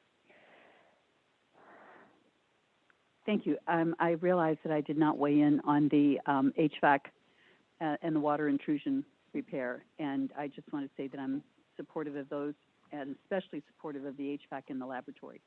They've just done an amazing job, and if they need a new HVAC to ensure they continue on, then I'm with that. Thank you. And who was next? Was it Supervisor Lopez? Mine was a legacy hand. My apologies. Okay, sorry, I lost track here. Supervisor Alejo. Yeah, Ms. Jimenez, on the wage replacement program, the $350,000, was that for what we've already expended that you couldn't ultimately pay? You thought you had funds to pay for it. They told you you couldn't use it for that purpose. So we're just reimbursing that. We're paying that cost, right, of funds that were already utilized for the 350 individuals that got the $1,000 to isolate, right? Correct. So it is a program that your board approved in February, which we launched in March. And I think since then we've served about 60 to 65 individuals. It is included in our budget at a level of 350,000, but hopefully we continue to be on a decline in terms of the number of cases. And if your board approves continuation of that past July 1st, we will need ARPA funds to cover what is expended through June 30th and from July 1st forward, as the stipend is not an eligible expense under our ELC grant. Right. So that's where I want to make sure. I don't know if today's the time to, if we have costs that are going to be ongoing to June 30th. So the 350 doesn't include any cost from till the end of this current fiscal year. So there's additional costs that you're gonna have to come back to us and ask for to cover. So to date, we've spent, let me do the math real quick.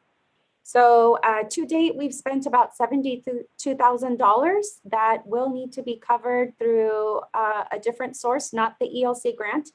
And if your board approves continuation of that, you know, we can presume probably the same number of individuals, maybe for the first quarter. So maybe another $70,000 to $80,000 may be expended in the coming summer months, presuming we stay on the continued decline in the number of cases, and both our current expenses and any future expenses will need to be covered by ARPA or another funding source. Right. And so we're approving a budget here, and I want to make sure we're planning for that, you know, because you asked for only partial of what's already been spent. We got more that you're going to come back with us. And I know the numbers have declined of those who are isolating significantly, but nonetheless, it's important to have that money for the few that are still coming in and needing that benefit. I don't want to make sure they don't fall through the cracks, and we tell them they don't get their $1,000, they don't get that incentive because the money, we didn't approve the money, which is a small amount in retrospect, you know. So if I may make a recommendation, if your board wishes to continue this past July 1st, is that you approve $100,000 to continue the stipend with the hope that we won't need to spend that full amount. I would be supportive of that, to just create that pot of money, and if it doesn't get utilized, it will be returned anyways. I hope my colleagues could support that. We know that that's been a critical program to have sick county residents isolate. But I wanted to go back to Esperanza Care, because as part of our discussion about economic recovery was also trying to expand healthcare possibilities for the most vulnerable. And the majority of people utilizing that program are primarily women. And there was good news in the governor's May revise that he was going to expand Medi-Cal to Californians who are undocumented, who are 60 or over. So that's going to be able to provide better healthcare outside of Esperanza Care now, as they qualify for Medi-Cal. But nonetheless, it seemed as part of our economic recovery, these programs that have been a safety net, it would be important to at least expand them, at least for this coming year, a little bit more to provide some more opportunities for residents to benefit from that program. So I just wanted to I know the community was asking for $1 million in expansion of Esperanza Care, but in light of the many requests, I think a $500,000 request would be reasonable. That was previously funded not through general funds, it was funded through Natividad, which had strong financial coffers to be able to cover that. So I think that would be a reasonable request, not coming from general, not coming from contingencies or cannabis, but through Natividad funding as it has been funded from the beginning of the program in 2017. So I hope my colleagues could support that expansion of Esperanza Care. Supervisor Alejo, while I've got you there, so we've got the stipend pilot where we still need a third person to suggest $100,000. You've got three there. We do have three. Okay, so we have three on the stipend pilot for $100,000. The Acela environmental health software, I only have 2 voices so far.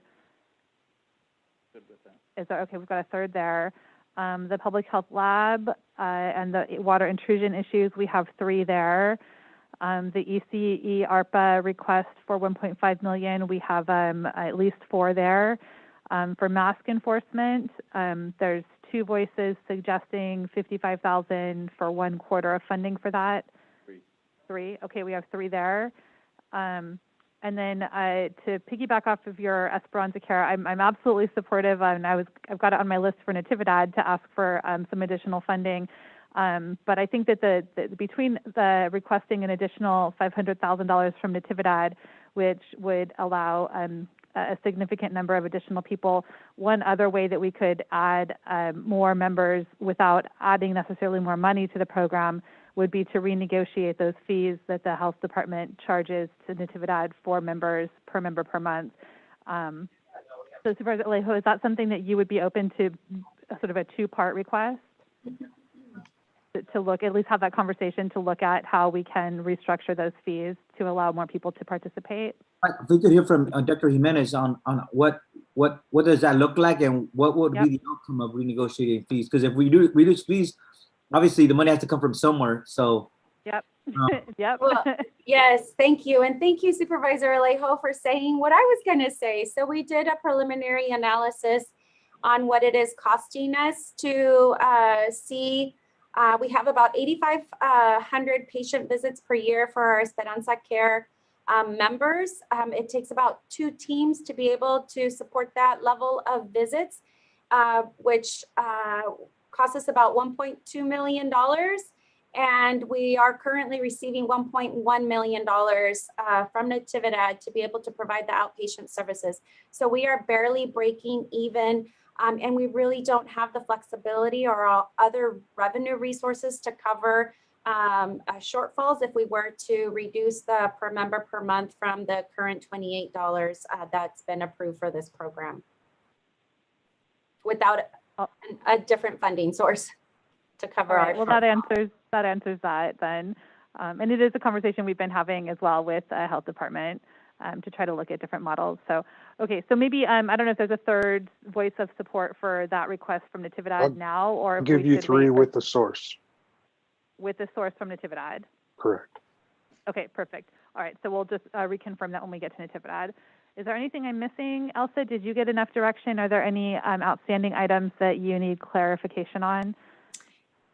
Thank you, Chair. If I may, could I get clarity on the environmental health accounting technician, the public guardian accounting technician, and the half-time deputy? I'm not sure that there were 3 votes for any of those 2.5 FTEs. Just for clarity, please. Yep, I have 1 voice for the public guardian, but no voices for the others. Okay. Public guardian. Yep. Oh, we've got, okay, so. I'm good with the I'm good with public guardian as well. I'm good with public guardian, but I'm good with the other 2 also. Okay, we've got voices for public guardian and the others. So it looks like you just hit 3. Thank you. For public guardion. But not for the environmental health full accounting. or half, or full and half. Full and half we have for public guardian. On the accounting tech, I have one voice so far for that. Thank you for the clarity. All right. No, thank you for the presentation. And again, everyone in the health department has worked just incredibly hard this year, and we are, words can't convey the gratitude that I think this board feels for you, Elsa, and your team. Thank you. That's why we pay her the big bucks. You need a vacation. You're sick. I'm up here with a broken arm, and we're just a big mess today. But okay, moving right along to whatever's next. Bear with me. DSS. Oh, we're non-presenting items. Okay. Okay. So next up, we have our. We have social services first. Lori Medina and Jason Cameron and Becky Cromer from Department of Social Services, thank you for joining us this afternoon. We look forward to hearing all about your funding needs for the coming year. I'll pass the microphone over to you. Thank you, Madam Chair, supervisors, and members of the public. We're happy to present today, and we'll try to be as brief but thorough as possible. So what you're going to be hearing from us today is an overview of our budget, our requested budget, the augmentations that we are requesting that were included in the recommended budget, and then some additional unfunded augmentations that emerged after submittal of our budget request. So for DSS, we operate a $308.5 million budget with 879 positions.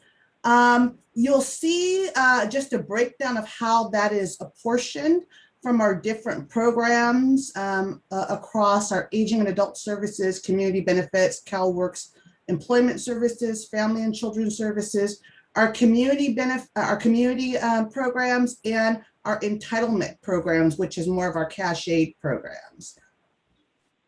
So our baseline overview, you can see that how our budget is apportioned. About 21% of our budget is through sales tax realignment. About 1% is through small grants programs. About 6% of our budget is county funding, which is highly leveraged to draw down our state and federal funding, which is about 72% of our budget. This is just another slice of how you look at our county general fund contributions that are apportioned through various programs. Next slide. And then we wanted to give you just a view of some of the factors for increased cost, which included our CalCap, health insurance, general liability, and homeless and rental assistance. And that was good news that we got a lot of recovery funding from the federal funding for rental assistance and homeless programs. So that was revenue that was coming in from other areas, about $18.4 million.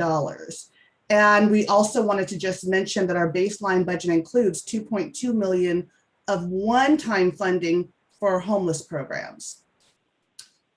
This just gives you an overview of our homeless programs and where that funding comes from. The majority was from federal funding, and then there was some modest funding from county and other one-time funding needs that we really found solutions internally through realignment to be able to fund programs. Okay, so in terms of our augmentations, what was funded or what was recommended to be funded in the recommended budget? There were 12 requests that we were able to either find internal solutions for or get included in the recommended budget. All of the staffing augmentations that we were requesting were fully funded either through internal or one-time funding. And then our homeless programs, we asked for $386.3 was really for our homeless programs, whole person care match, which was 286,000, and then the 100,000 for the Seaside Homeless Shelter. Then we had 3 additional requests that emerged after the submission of our of the recommended budget, and this was really in thinking about. We got a lot of support from the federal funding for rental assistance, but it didn't include funding. It wouldn't cover funding for some disenfranchised populations, specifically those who are either undocumented or were in crowded, overcrowded housing, and for those who didn't have formal lease agreements. And so we wanted to do a pilot around figuring out the needs for those who weren't covered in other rental assistance programs. So we're asking for $250,000 to be able to respond to that need in our community for those who otherwise would not be able to be assisted. The other thing that we were asking for is we've been very fortunate to have a great partnership with the city of Salinas, and we're ramping down our Project Room Key, but as we are transitioning to other programs like Project Home Key, we do know that we aren't going to be able to completely ramp down our Project Room Key immediately. And so we have a current unfunded request for about $2 million. Now, I do want to say that, Project Room Key has been very successful. We've served 295 medically fragile clients to date. And those services that we've been providing include lodging, meals, outreach to homeless, encampments, case management, housing, navigation, supportive services such as mental health. Also not included in this was laundry services and other supportive services. And so thankfully, we're partnering with the city of Salinas as we ramp up for Project Home Key, that there'll be some regional funding for Project Home Key. And the county will have about 50% of those rooms and share those costs with the city of Salinas. But of course, there is a transition period that we're going to have to account for. Next slide. Next, okay, thank you. And then the next piece, I'm going to hand over to Jason Cameron. Again, this was some emerging issues that were coming up. We're thankful that we're going to be able to relocate our Military and Veterans Affairs office, hopefully through this request, so that they can better serve the military community. And so I will hand this off to Jason Cameron. Thank you so much, Lori. I appreciate it. Good afternoon, Chair and full board. My name is Jason Cameron, and I am the Director of Military and Veterans Affairs. Thank you for allowing me to have a few minutes to speak today. I also want to thank the full board for the unwavering support to our county veterans and their families. I'd like to share with you on this slide a high-level overview of our office. We currently have $2.2 million budget for 11 full-time employees. Serving transitioning military members, reservists, veterans, and their families throughout the county. It's important to note that nearly $540,000 of our budget is passed through funding from the state of California to provide transitional housing for homeless veterans. You'll also see that our office receives 25% of its funding from general fund at nearly $560,000, with the remainder of the funding being state, federal, or contracted services. We are a fiscally lean office. Our county is home to 20,674 veterans and thousands of military members, reservists, and family members. Our veterans, reservists, and family members received over $110 million last year in VA compensation and pension payments, with which this is actually a core responsibility for our office. In short, 560,000 general fund assistance for our office has provided essential and core services to our veterans and their families to the tune of $110 million last year. Over the past several years, this board has had the foresight to allow our office to grow to accommodate the needs of the veteran community. As a result, we have provided essential and core services to an unprecedented new level of veterans accessing federal benefits that are often able to keep a veteran from becoming homeless and provide a critical safety net. In addition, this is often used as a qualifier for VA healthcare, shifting veteran Medi-Cal recipients to the federal VA healthcare system. Unfortunately, unlike our neighboring counties, our county lacks a true Veterans Memorial building that provides an enclave of veteran services, and our current location has become inadequate to provide services in the most equitable way.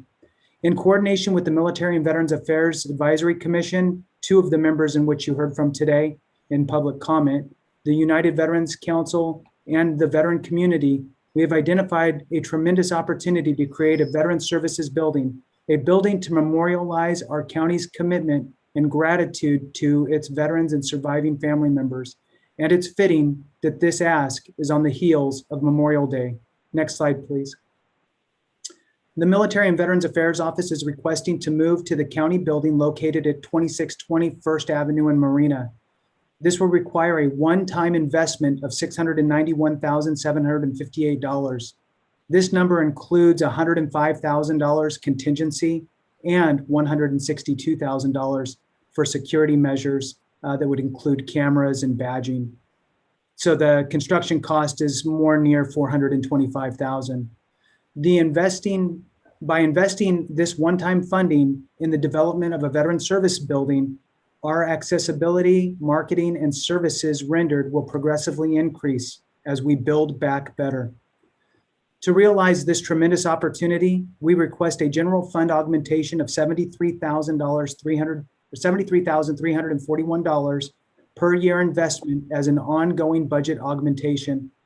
I implore the board to consider and approve the one-time investment of $691,758 and the ongoing request of $73,341 to realize the Veteran Services Building for our veterans, their families, and the county.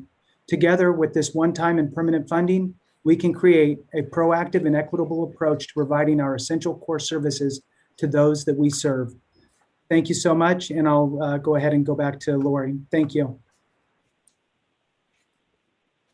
Thank you, Jason. And so really in totality, what we're asking for the ask that we requested that was included in the recommended budget, and then the addition of the 3 augmentations, that really totals about $3.4 million in totality budget ask from social services. And with that, we're available for any questions. All right. Thank you, Lori. Thank you, Jason. We'll start with Supervisor Lopez.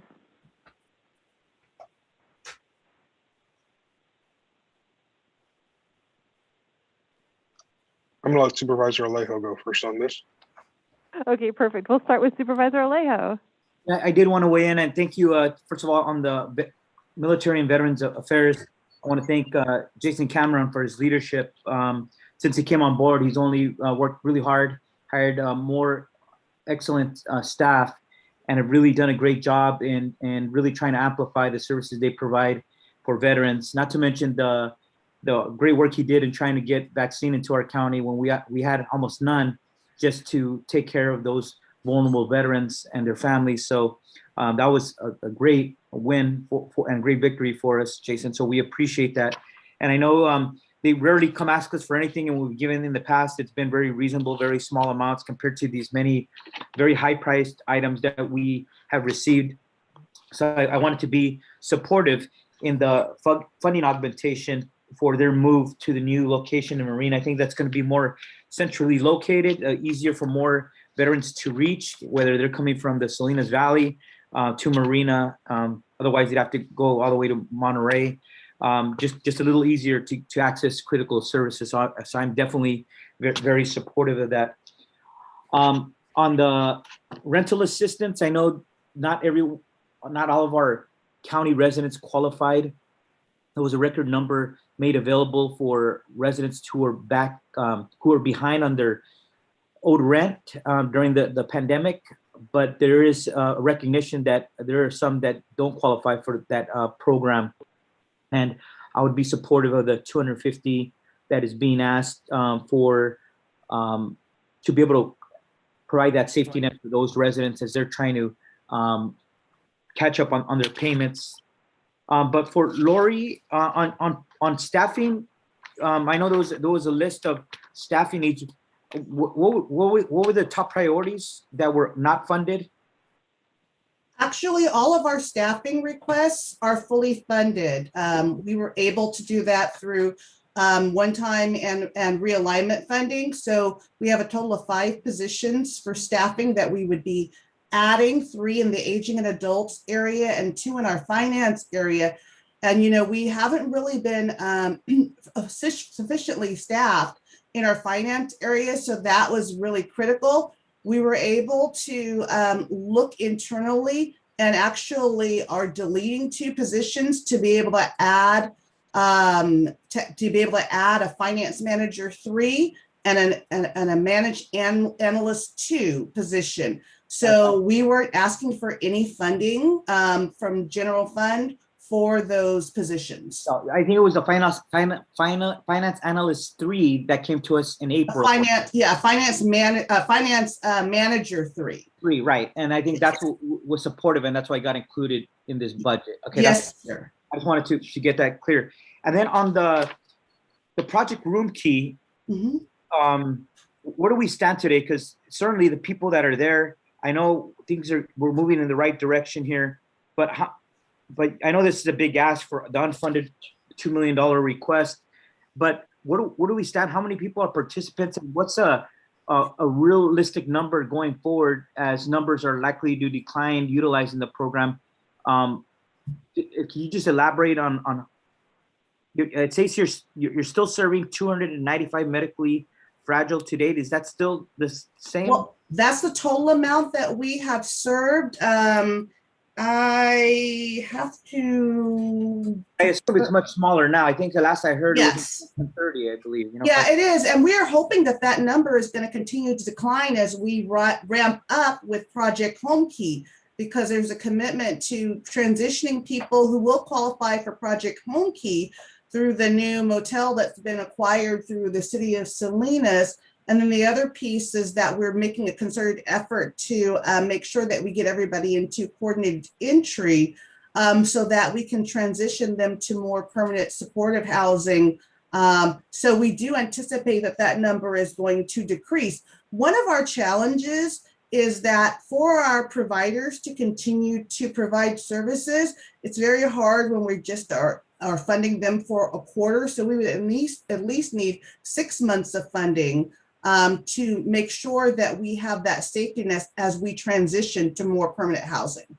But is it that expensive? Would 6 months be $1 million? Actually, I think it is. Yes. All right.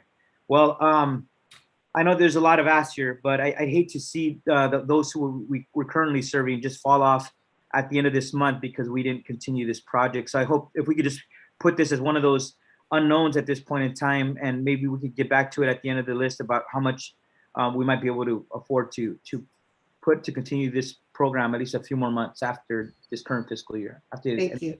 Much appreciated. Thank you, Supervisor Alejo. Supervisor Lopez. Yeah, just, I'd support the position on, trying to find some time. I don't know that the full 2 million at this point on that last request, but I'd be willing to put that off to the end to have that conversation. In terms of the request for the veterans facility, I'm a yes on that. I want to thank Jason. Last week, we had a unique opportunity in Soledad to open the first veterans facility inside of CDCR, which was really incredible to see veterans from all over the state brought together under one roof. And we were outside under some incredible flags, and pride was taken by those veterans who may have lapsed in their judgment at some point in their history, but they are still part of our community, and we want to get them to a point where they can re-enter and come to a facility like they're proposing to build here, or rehab in Seaside, and feel still at home. I think that investment is critical. We're seeing that throughout the line as folks look for access to the benefits that they deserve and earned while defending our country. And so I'm supportive of that request and want to thank Sid Williams and Mark Hartunian for joining us this morning and pitching in on public comment. And Jason, again, thank you for your work and helping to get that set up in Soledad. It was my honor to be there with you last week. Thank you, Madam Chair. Thank you, Supervisor Lopez. Did you have any weigh in on the rental assistance? I think that was only the rental assistance. I'm going to wait to hear from the rest of you. My opinions aren't strong on that, so I'm looking to hear from you guys. Yeah. All right, we'll head over to Mary Adams. Thank you. Supervisor Adams. Thank you, Madam Chair. I'll start from the bottom up, and I also am supportive of the veterans moving to Marina. You'll have a nice new neighbor. And I'm also very thankful for all of the work that Jason has accomplished. I'll miss him as my next door neighbor, but I'm sure that it's going to have a lot more space, and it'll really be a wonderful place for our veterans to be able to congregate and benefit from all the programs that you're doing. So I feel very strongly about that one. As far as the other two projects, I feel like I need a little more information as well. The $2 million sounds like a lot for Project Room Key Continuation. I want to know just really how many people are actually being served at this point. And I think we'll probably have additional conversation around that one. And then the rental assistance for disenfranchised families for $250,000. I think that there are a number of people who have been benefiting from it. I don't know how long we'll continue it, but I do feel like it's something that I can support. Thank you. Thank you, Supervisor Adams. Supervisor Phillips. Thank you. I did have a question before I get to the other questions.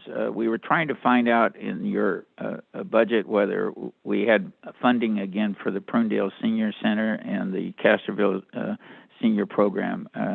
And we were trying to double check that with some of your staff, and most of them were retired or gone. So do you know that, or can you make sure we have that taken care of as a pass-through account, Lori? I see Diana Jimenez is on the line. Diana, can you respond specifically to that? Good afternoon, members of the Diana. board. Hi there. I am researching where that funding stream came from so that we can look at options in assisting the senior center in Prunedale. Okay. I don't have an answer right now, and I'm hoping to have one by the end of the day, though. Okay, I would hope. I had 11 seniors in my other seniors in my office yesterday, and obviously that's an important issue for us. I know they've been funded all the years, and then last year they weren't funded because everything was shut down, and so that's important to our community. So thank you, Diana. You're welcome. If I may, go ahead, Supervisor Phillips, I think Becky Cromer also wanted to respond to that. Good. Hi. So the funding is it was county general funding for the amount that we had for the Prunedale Senior Center. I think early on they had received some Title III congregate funding because they were a congregate mill site.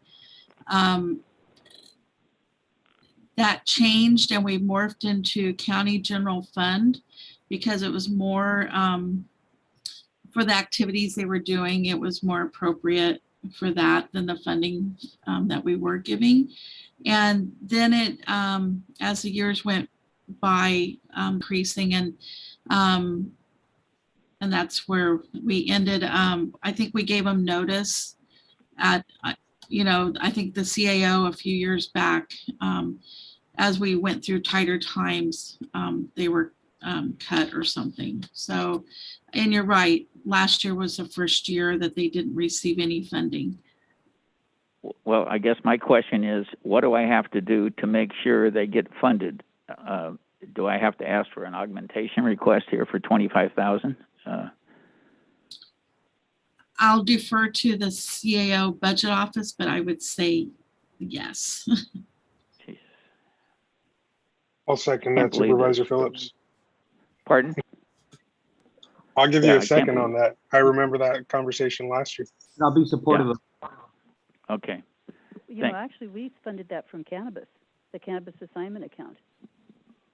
Okay. Well, as long as I get it funded somewhere, So it sounds like there's a consensus of 3 to the budget department to figure out how to get that added into an augmentation request. Thank you, Madam Chair.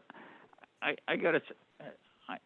I don't have a big problem with the rental assistance. I just for $250,000, I just don't know how big a need there is out there. So I'm open to that one. On the Project Home Key or Room Key, that's the problem. Is we knew this program was going to dovetail in, and it was of a certain length, and it is a problem. Anytime you start a program, no one wants to stop it, even though we knew this was going to dovetail into Project Home Key. So I'm not supportive of it, especially at that level of $2 million. I think we're better off using the $2 million for the economic stimulus that we talked about, that wanting to put into that was asked for us by the ag community and the hospitality community and the wine community.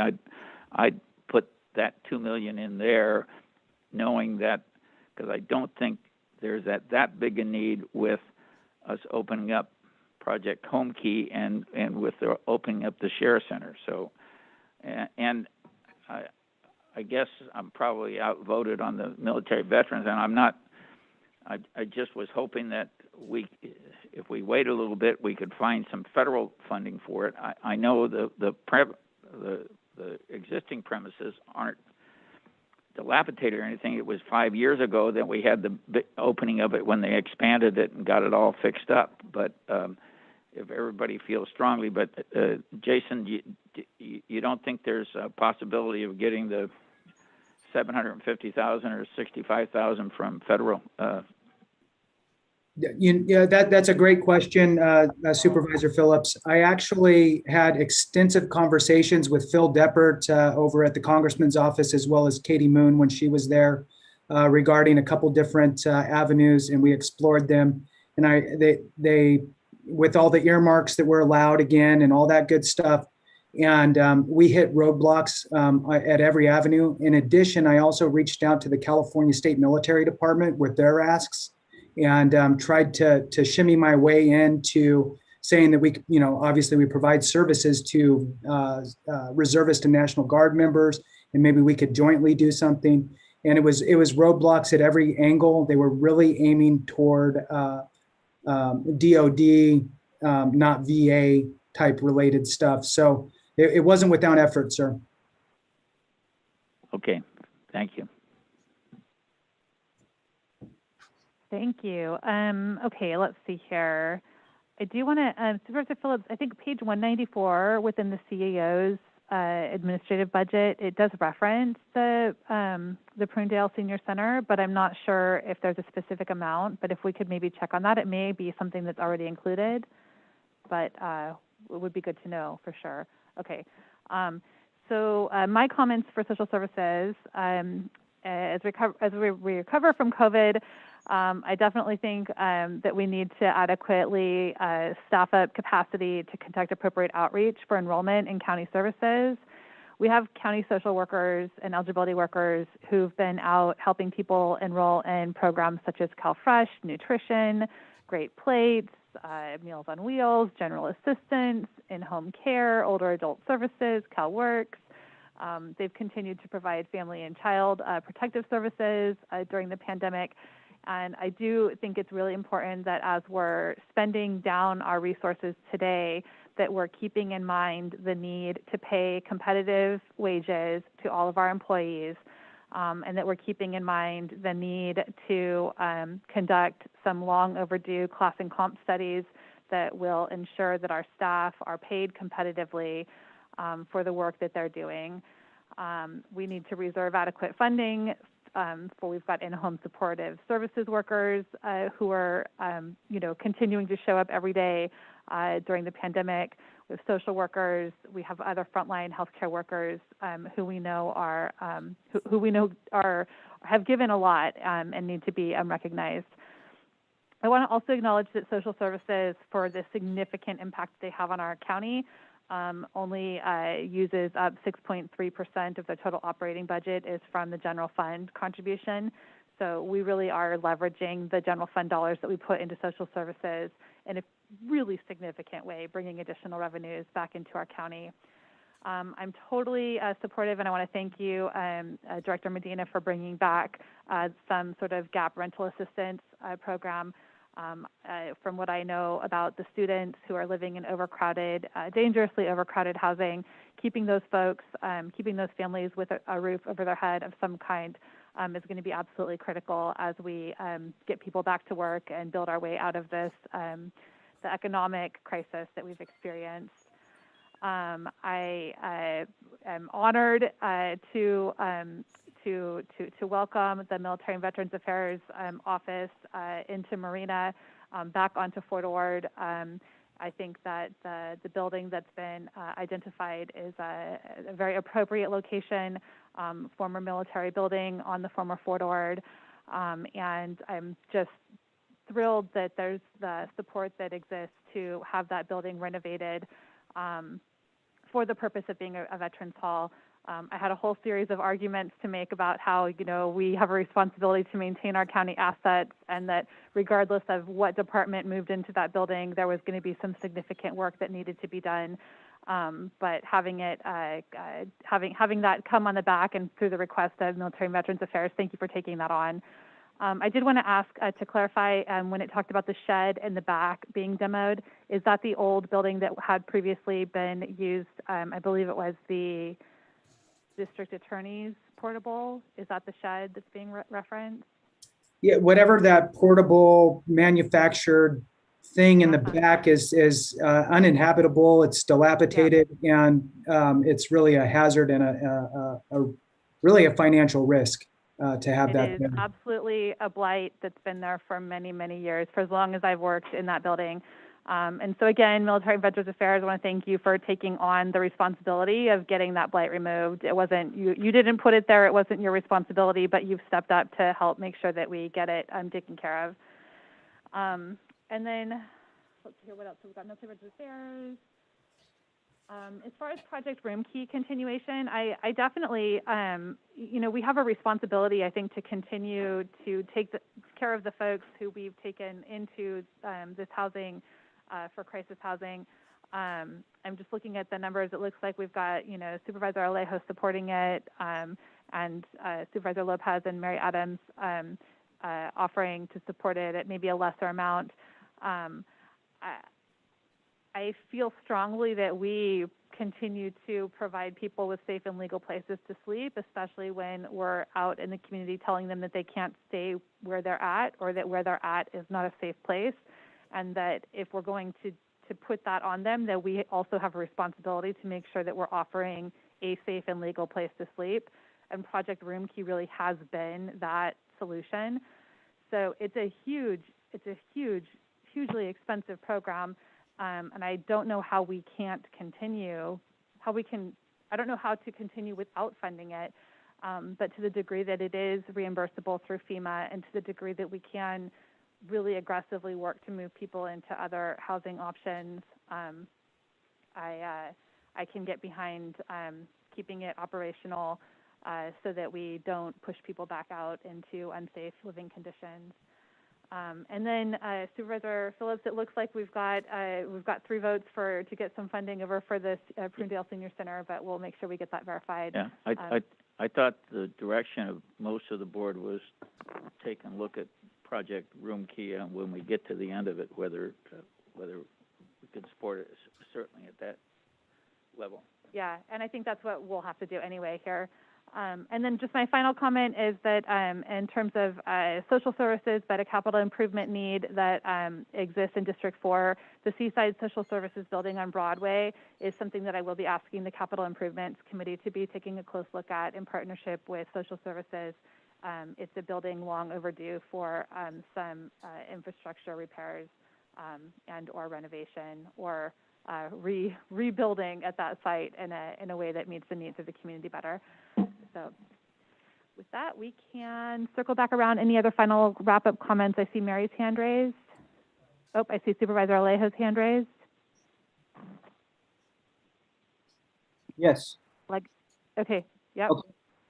But I know there's a lot of requests, and we all got needs in our district too, and certainly, hopefully at some later point, when we go back to just projects, we got this skate park and BMX pump track that we've been working on, but I know it's not ready yet for this year, but just flagging it for a future time. But and as you rightly pointed out, Supervisor Askew, districts 4 and 1 don't get much of the parks funding and road funds, almost none at all each year. So just a recognition of that. But going back to Project Roomkey, Ms. Medina, I know this program has struggled because some of the providers don't want to continue doing it. It's very intense, very expensive, and it's hard to find staffing willing to do it. And perhaps that's going to become more challenging as the economy continues to reopen and as we reach the June 15th timeline. So in looking at and exploring, knowing the challenges the program has had and its expense, after June 15th, I know that the state has restricted, for example, the Good Night Inn to only be at 50% capacity, but I expect that's going to change hopefully this month. That would then allow those additional rooms to open up and be able to transition those in Project Roomkey to the Good Night Inn. Would that be a likely scenario, so that if we could save money here, but give priority to these residents in Project Roomkey? I know that's a partnership with the city of Salinas, but so is this proposal as written out here on the slide. I think for both the city and the county, might be able to save money if we both kind of, as a plan, be able to give them priority so that we could transition them into those rooms that I would suspect that the state has to open and provide more flexibility come June 15th.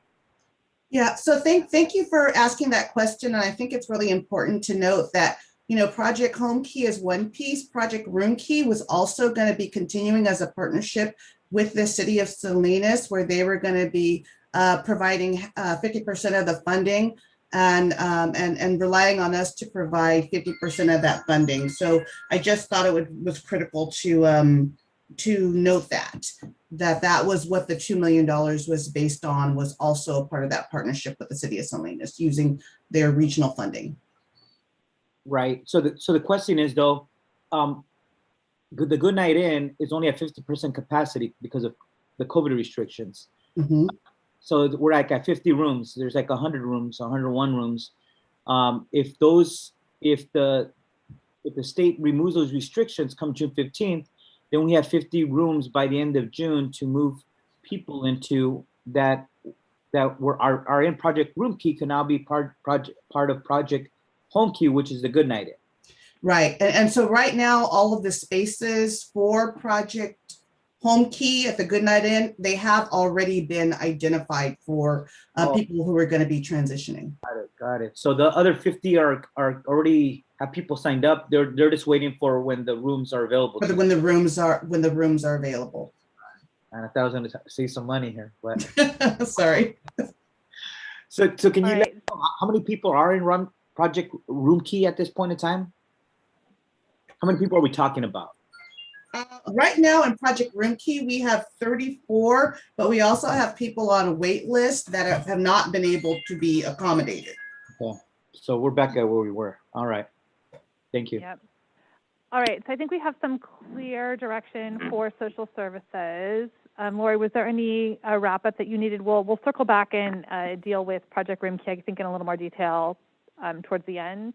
Charles, were you going to chime in? Well, yeah, just on a couple things there. One is the Project Room Key. I'm just hoping that there might be additional state monies that come for that, and/or potential reimbursements from FEMA or elsewhere. If the board is desirous of continuing to fund it, that maybe there's some other or continuing the program, that might be some other funding that I'm hoping that social services can continue to look at.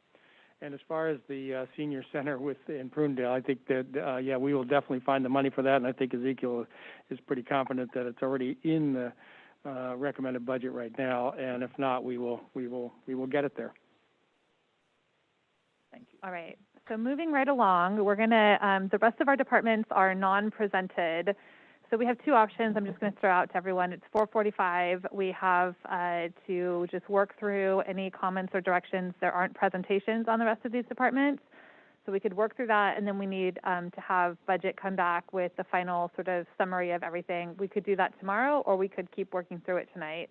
Is there a thumbs up for tonight, thumbs down to head home and pick it up again tomorrow? I'm good with continuing. I'm good with another 45 minutes, an hour. Okay, so we've got another hour in us. You know, I must say, I'm looking at our board chair with her arm, and I think we would be pushing it for her to continue on for another hour. I feel like I could definitely call it a night, but I don't want to be the reason that we don't get through this today. Well, we do have some of the economic development issues that we haven't addressed yet, and some outside providers that are requesting that I think we'll have to deal with. So. Plenty. So we've got more than an hour left to finish. Okay, so let's wrap it up for tonight. We'll reconvene tomorrow. I will continue with item number 7, which is our departments not presented. That will also include all of our development set-aside conversations and any of the remaining community requests that have come in.